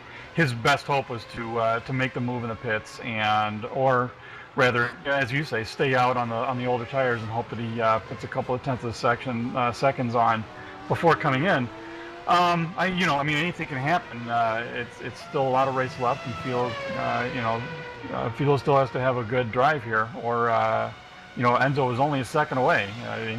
It's not going to take him long. And having a look at the championship battle momentarily, so we're having a look at Ryan Terpstruck, still circulating on the racetrack. And coming out of this race, it looks as though at present it's going to be Enzo Benito taking the championship lead away from Emil Spindel. However, it's going to be, by my watch, as simple as a 1-point difference over those two drivers. Modgar DG Filo is going to gain up a little bit of ground, but not what he really wants. He's going to gain about 7 points over your new championship leader, if it stays as it is, Enzo Benito. However, Modga DG Filo needs to really get himself into winner's circle to have the chance of getting himself back into this championship picture. Yeah, and you know, again, this is the just getting into the second half of the season here, so Filo's finish is going to help out a lot, and of course, with the news that Alexei may not be making all the races here. Of course, he's not here today. This can only help out with Filo. And of course, Emo mired down in 7th with that strategy that hasn't so far worked out for him. Yeah, it's just going to be more interesting. Yeah, and I was thinking on Spindell still sat in the 4th position. If Spindell actually comes home in the 7th spot, he's actually going to lose a little bit of ground to Enzo Benito in that battle for the championship lead. 3rd place driver is going to get himself 35 points. 7th place is going to get himself 26 points. So, put that all into perspective, and it is going to be about an 8-point gap between Enzo Benito and ML Spindle in the battle for the championship lead, with Modgar GD Filo gaining a little bit of ground over Benito and Spindle. So all of a sudden, Filo is starting to get himself back into the picture, but as I say, he needs to get himself down into Victory Road if he's going to have any chance of challenging for championship glory. Having a look at the battle for P12, 13 positions on the racetrack. Having a look at Marcus Caton, is making a move down to the inside to come down into Stowe corner now, and Caton is just a textbook pass there down into Stowe. And it looks like Andrea Boldi is just struggling a little bit in the latter stage of this race. He's just one wide there, coming out of Stowe. Yeah, excellent pass by Kenton there, and yeah, I think he kind of spooked Boldi a little bit, went a little wide. Luckily, he was able to get it back onto the track and press on. I saw the same move from Ilbrink earlier, right out there, and yeah, it's that was an excellent piece of driving there. And Andrea Boldi down now into the 14th position on the racetrack here. Marcus Caton moving his way through the field. And let's not forget that Caton in the 64 car started this race all the way down in the 19th position, managing to make his way now up into the 13th spot. And one of those drivers who needed to get a good finish here today to kind of keep himself in those top 25 drivers. I saw a lot of smoke actually down at Goff's Corner. I have no idea what that was. Looks like all these cars are still circling on the racetrack as they were. To run through your retirees, you have got yourself Fabio De Carme out of the race, as is Dave Gelink. Gelink having a bizarre incident down at Beckett's Corner. Yuni Tomada is out of the race, as is Miguel Martin. Ooh, there's an off. Sorry, Andre and PJ Sturgis both had offs over here at. I'm trying to figure out where on the track this is. I believe it was over in Stowe, I believe. Yeah, I'm having a look to see what happened to PJ Sturgis, and I'm not quite sure because he went off, but he didn't lose too much time. Sturgis currently running himself down in the 16th position, but I have to say, Ryan Tupshire ahead of him. He's getting himself up now into the 15th position, and we talked about how he needed a big qualifying. Technically, he would have started this race in 25th. In reality, he started it from the 28th position. Now running in the 15th spot, and Terpstra, that one-stop strategy actually kind of worked for him a little bit. Kind of, yeah. Well, it certainly helped him out more than he would have otherwise. Yeah, I'm reviewing this again here. It looks like Baldy lost it in what is this, Maggots. Went sideways, and Terpstra was the one who had to take evasive action, cut through the grass. No harm, no foul. Both of them press on. Yeah, and for Richie Stanaway, we have got ourselves less than 10 laps left to go. 53 laps now in the books. 54 is the lap that Richie Stanaway is working on. The gap is now 15.7 seconds over second place driver, Modgo DG Filo. And I have to say, we haven't talked much about Stanaway forever, but he's just been dominant out front, and his lap times just getting faster and faster. That last lap time at 1 minute 13.847 on the grid, that would have, put himself into the top 25 easily. And Stanaway's now working qualifying times rather than race times. Yeah, purple last lap, 1:13.848, fastest lap of the race, and yeah, Stanaway, as the race is pressing on, just faster and faster and faster. And the bigger story, of course, is consistent. His lap times now, the last 4 laps, 1:13.9, 1:14.1, 1:13.95, 1:13.84. It's blazingly quick. He is no showing, even though he's got a very healthy, at this point, 13-second gap, not showing any signs of slowing down. Indeed, no, as we're approaching the last couple of laps of this race. Sanaway is doing the Sebastian Vettel, just trying to go faster and faster every single lap. That last lap time, 1 minute 13.954. Have a look at Paul Ilbrank in the 74 car, trying to once again work on Hal Pinot in the battle for the 17th position. We've seen how these two have had battles on this race, and you see there, Ilbrank looking as though he's going to try and do a big move on the outside. He's going to think better of it. I think, in fact, no, he's going to try and go around the outside again, and he does it! Wow! What an amazing, on the outside, took him on the outside. Pinot was forced to lift just a little bit there. Very, very bold move in the late stages of the race by Ilbrank. Yeah, and I mean, even in a race where there was overtaking every single lap, that would still be one of the overtaking manoeuvres of the race. Paul Ilbrank on the outside of Stowe Corner over Hal Pinot. Once again, he made the move late. He made it work on the outside line. He's moved himself now up into the 17th position on the racetrack, and he goes wide. Oh, no. Wow, almost spun it. He just caught it in time there, and he's falling back behind Vasily now. Yeah. He's lost 2 positions. And I have to say, Zatov's looking very racy late on in this race as well. Pinot made his mistakes. Now Zatov is the one trying to look as though he is going to try and capitalise, as we have got ourselves about 5 laps now left to go in this race, which is Stanaway working on lap number 56 of 60. The gap to himself and Modgar GT Filo is 17 seconds on the racetrack. Enzo Benito still sat in that 3rd position. The gap between himself and Davide Corpus is now up to 3 seconds on the racetrack, to even in a further 4 seconds back in the 5th spot. Max Alorco in 6th, Emma Quindell 7th, Jason Lover 8th, Checker Offero 9th, and Yude Narumi rounding out your top 10. And at the moment, looked like Lovett is putting the pressure on Spindell here, right on his gearbox here. Has been there for the last about a lap and a half.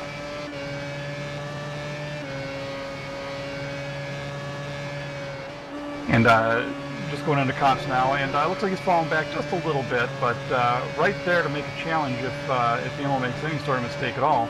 And currently about 0.2, 0.3 seconds. You can see here going through Beckett's and up towards Chapel. He's gaining a little space here. We'll have to watch and see if he can make a move.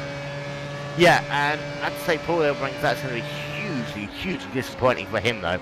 In that 74 car, made the pass on Hal Pinot for the 2nd time in this race, and he spins it almost there, coming out across the corner. Ilbrank having a difficult last couple of laps of this race. But we'll move ourselves a little bit further ahead of the 3rd. I'll tell you what, the timing and scoring is all gone completely wrong on my end. It's saying that Dave Gelink is 35 seconds. I take this back, but Stanley is still your race leader.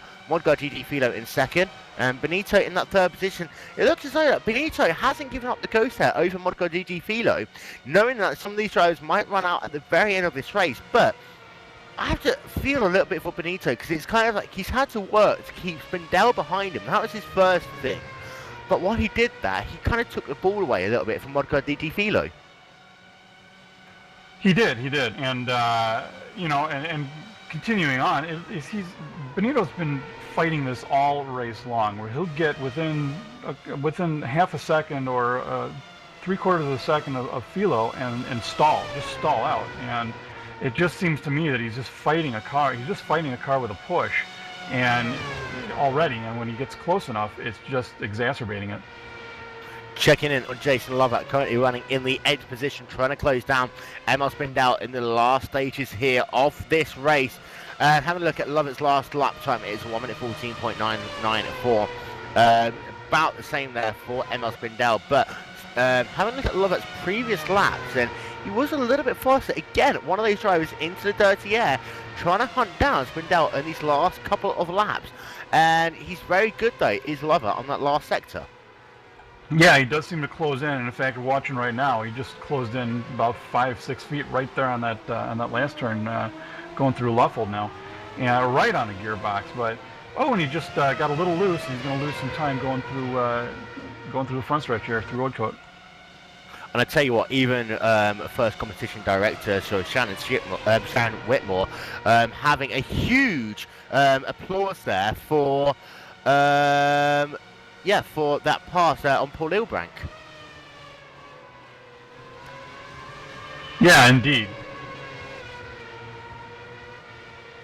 And Shannon said that pass on the outside down at Stowe Corner was absolutely fantastic there over, and he's just like I think that's actually the best pass we've had over all of these drivers all season long, because it was on the outside and he braked so late into that corner. And I have to say that, you know, having a look at that 74 car, it was just amazing. Yeah, fine piece of driving, absolutely. And we've seen that a couple of times here. Some very, very aggressive, incredible driving moves, and not completely, not completely the safest thing to do. But when you're battling for a championship, you just can't miss. You just can't mess up and miss the opportunities. It is, however, still Richie Stanaway, your race leader, with Modgar GT Philo in the second position. And again, slow cars there on the inside. And that is Hal Cardasso. And Cardasso really is struggling here in the last stage of the race. We talked about how he's had some big issues with his race. Currently working down in the 23rd position. Richie Stanaway, however, got himself a lap and 2 corners left to go. We're going to go on board with Richie Stanaway as he comes out the final corner to start. White flag in there. 1 more lap to go there for Richie Stanaway as he comes out of Woodcote. He's going to start his final lap. And Paul, great race so far by Richie Stanaway. He's just got himself, what, 10 corners left to go? Just got to keep doing what he's been doing, and it's all his. Stanaway definitely, it's his race to win or lose. Looking down the line here, of course, the battles on the track. PJ Sturgio's trying to get Terpstra. He's right on his gearbox there, and of course we've got Lovett working Spindell, and they're awfully close. But Sturgis definitely closer to Terpstra at this point. So down into Stowe Corner for the final time for Richie Stanaway. He is going to get himself now. He's got himself a little bit of traffic ahead of him. That's not going to be too big an issue for him. Working his way now down into Club Corner. And it's just been absolutely a dominant drive here by the 72 car of Richie Stanaway. We talked about how after Indianapolis and his first podium of the Pro Series, Stanaway could start forming himself into some form of a championship picture, trying to get himself perhaps into the top 5 or go for a little bit more. Out of Brooklands for the final time, just got himself 1 more corner really left to go. This is Luffield Corner for the final time, accelerating now. He can coast it from here. An 18-second gap over Modgar GT Philo, and the New Zealand driver Richie Stanaway is going to win the 4th round of the iRacing.com Pro Series of Road Racing. And we're still waiting for Modgar GT Philo to come out of the final corner. A perfect drive for Richie Stanaway. Modgar GT Philo is going to come out of the final corner to take home 2nd position.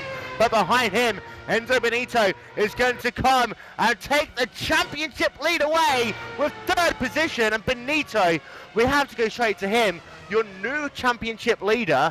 And he did all he had to do today. Yeah, oh, I'm looking back at the, it looks like Spindell and Lovett just got together. Spindell spun it, and Lovett's going on. Wow. And down to the inside of Brooklands Corner. He just got tagged there by Jason Lovett. Lovett running wide, Spindell being turned around, and Spindell is going to lose himself so much time.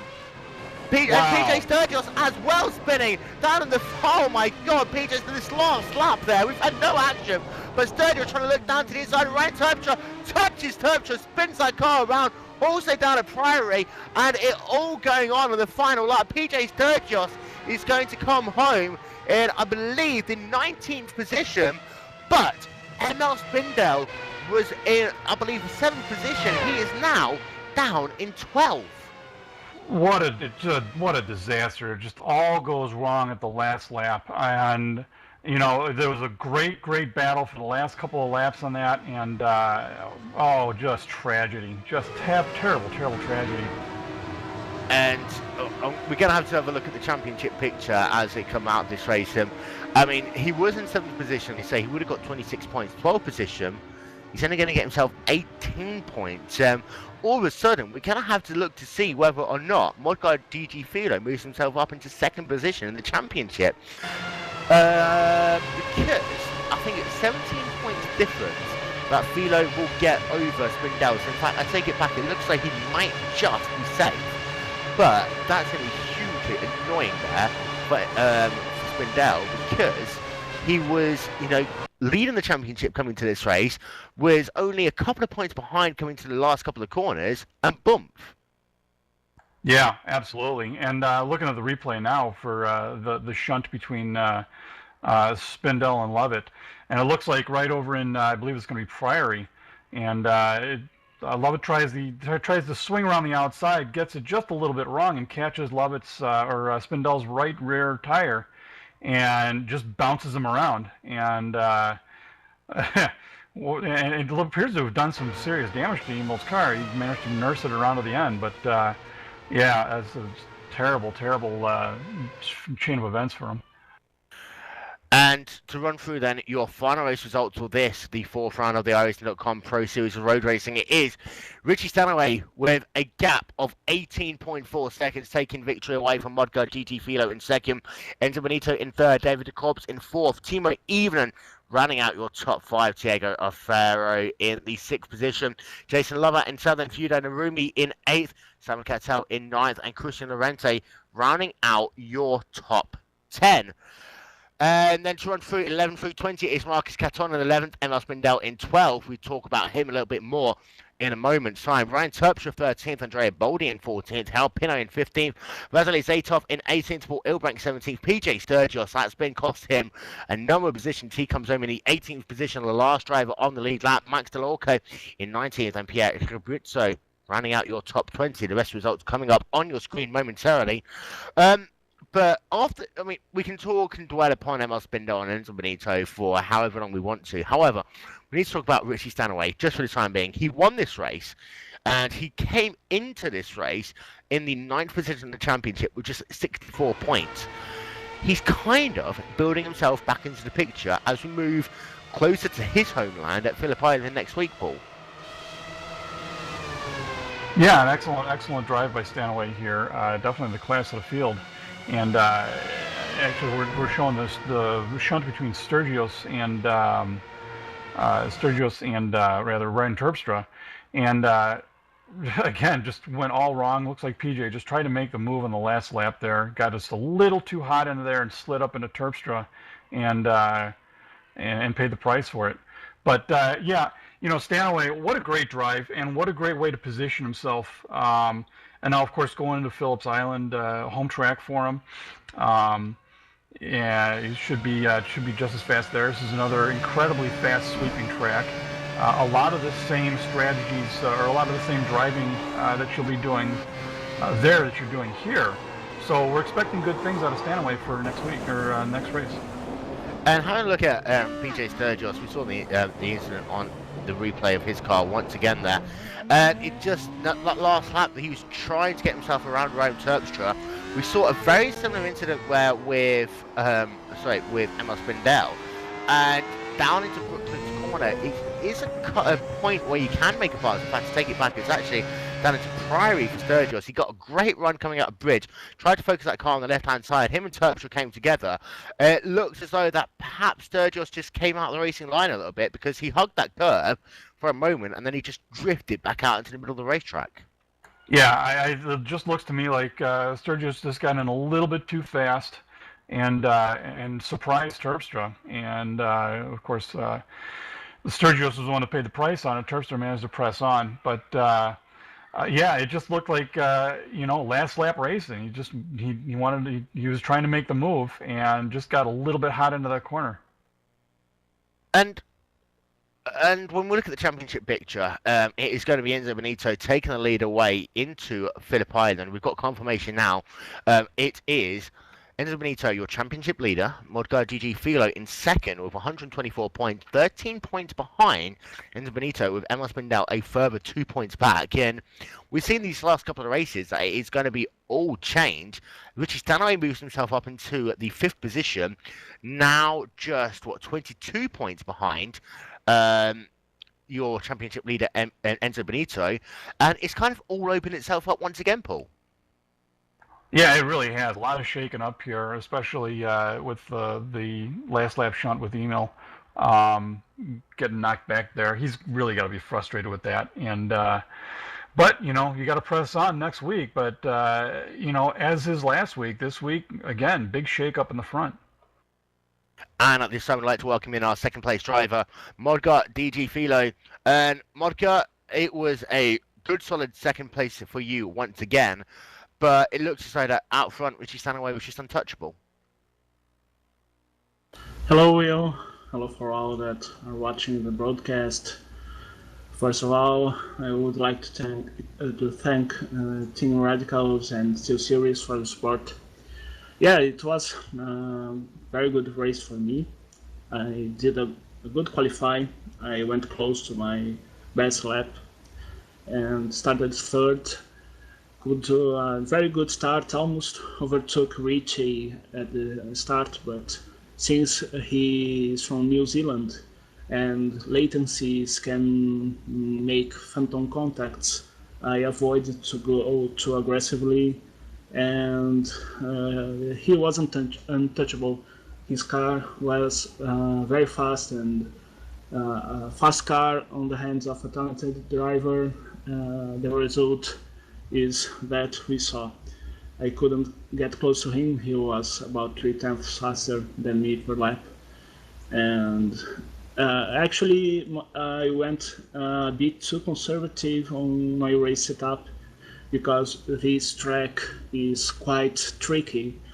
You have a lot of bumps that can make the car unstable. So I did a race setup to the conservative side and was focused on not doing mistakes during the race. So I think that the strategy was good to be conservative, got a good second position and back to a second place on standings with a number of points that I think that guarantees me the license for the World Championship next year.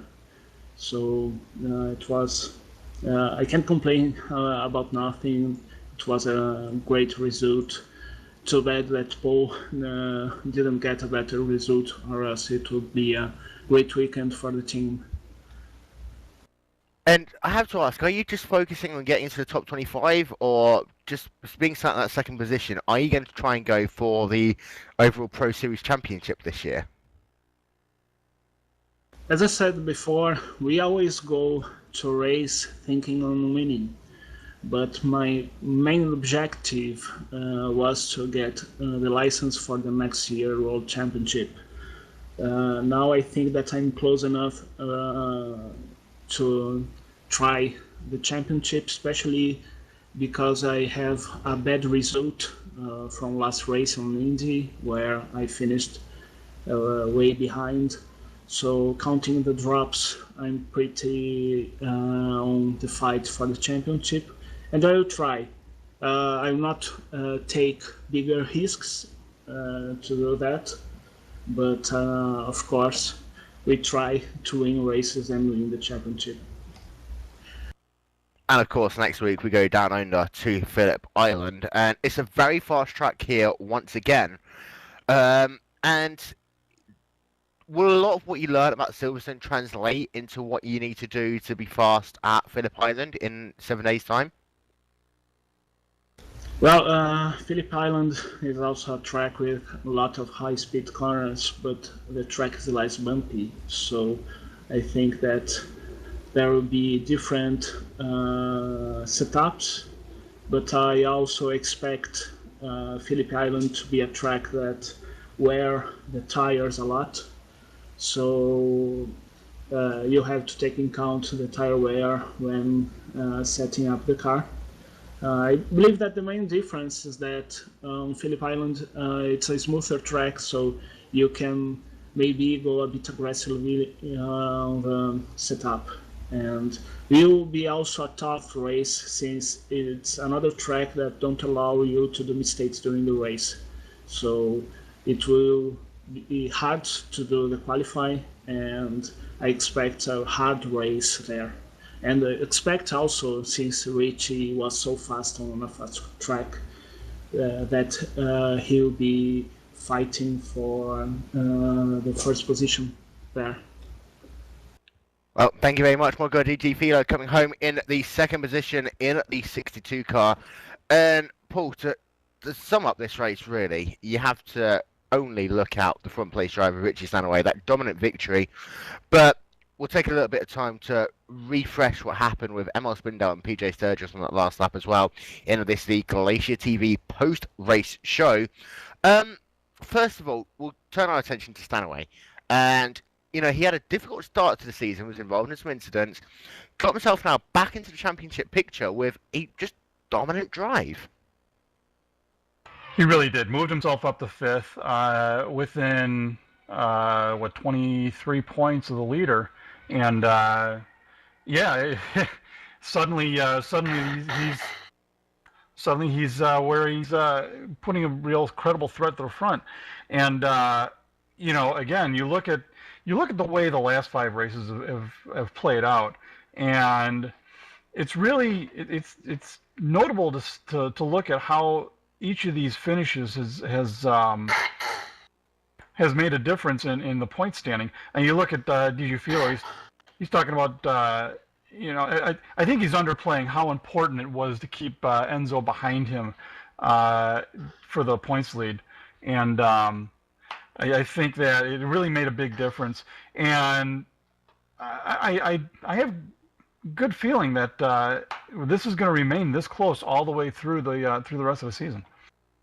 And to Emil Spindell, I mean, I was talking about how his main objective was to kind of stay close to Enzo Benito. Had he stayed in that 4th position, he would have got himself very close. You know, I think it would mean a 1-point difference between those two drivers coming out of this race.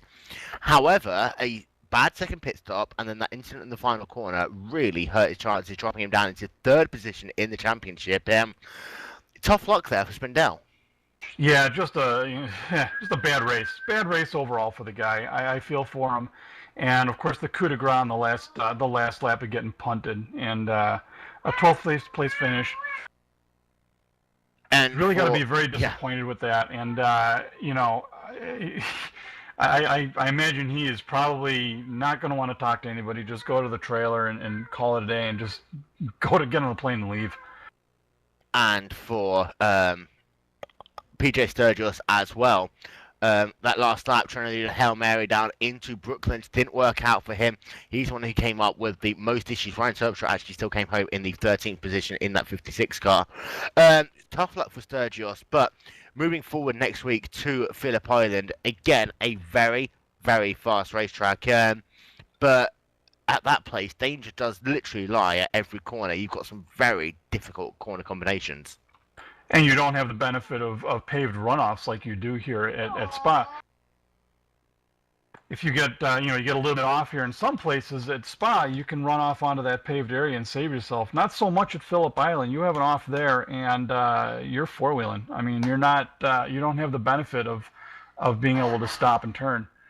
So look for a lot more retirees at Phillip Island. Very, very fast track. And it's unlike here, a lot more elevation changes. And with that, it is time to say goodbye, and we'll of course be back in 7 days' time for the 5th round of the iRacing.com Pro Series of Road Racing from Phillip Island. Don't forget, you can watch the race on demand on live stream. Also, will be on YouTube and its normal sources in a couple of hours' time. And don't forget, also, we've got ourselves the Blondies MX5 World Tour. They're approaching the end of their season. Just 3 rounds left to go for them. That'll be on Glacier at 6 p.m. GMT. No Proto Ice this week because they're taking a well-deserved rest. The Classic Grand Prix World Championship will be on air tomorrow from 4:30 p.m. GMT at Sonoma Raceway. And then the 16th Street Racing League heading to the Bluegrass Day even for the Kentucky 200. That will be on Tuesday night at 9 p.m. Eastern Time. In the meantime, for myself and Paul Jenkins, the only backman here, and Marius and everyone at Glacier TV, we'll see you next week.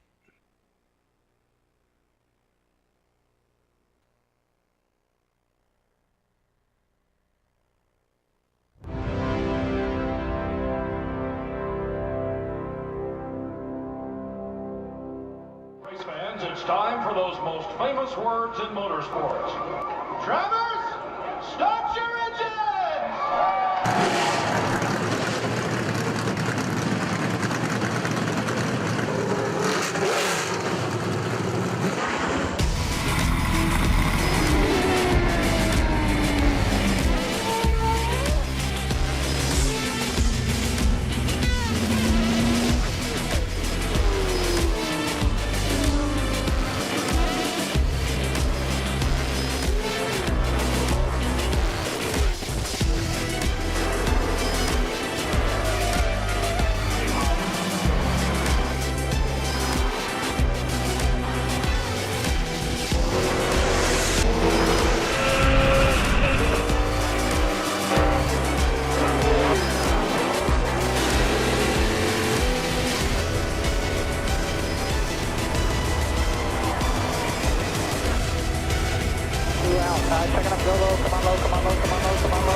Michael Conti comes up at a corner number 4 to the checkered flag. He wins his first NASCAR iRacing.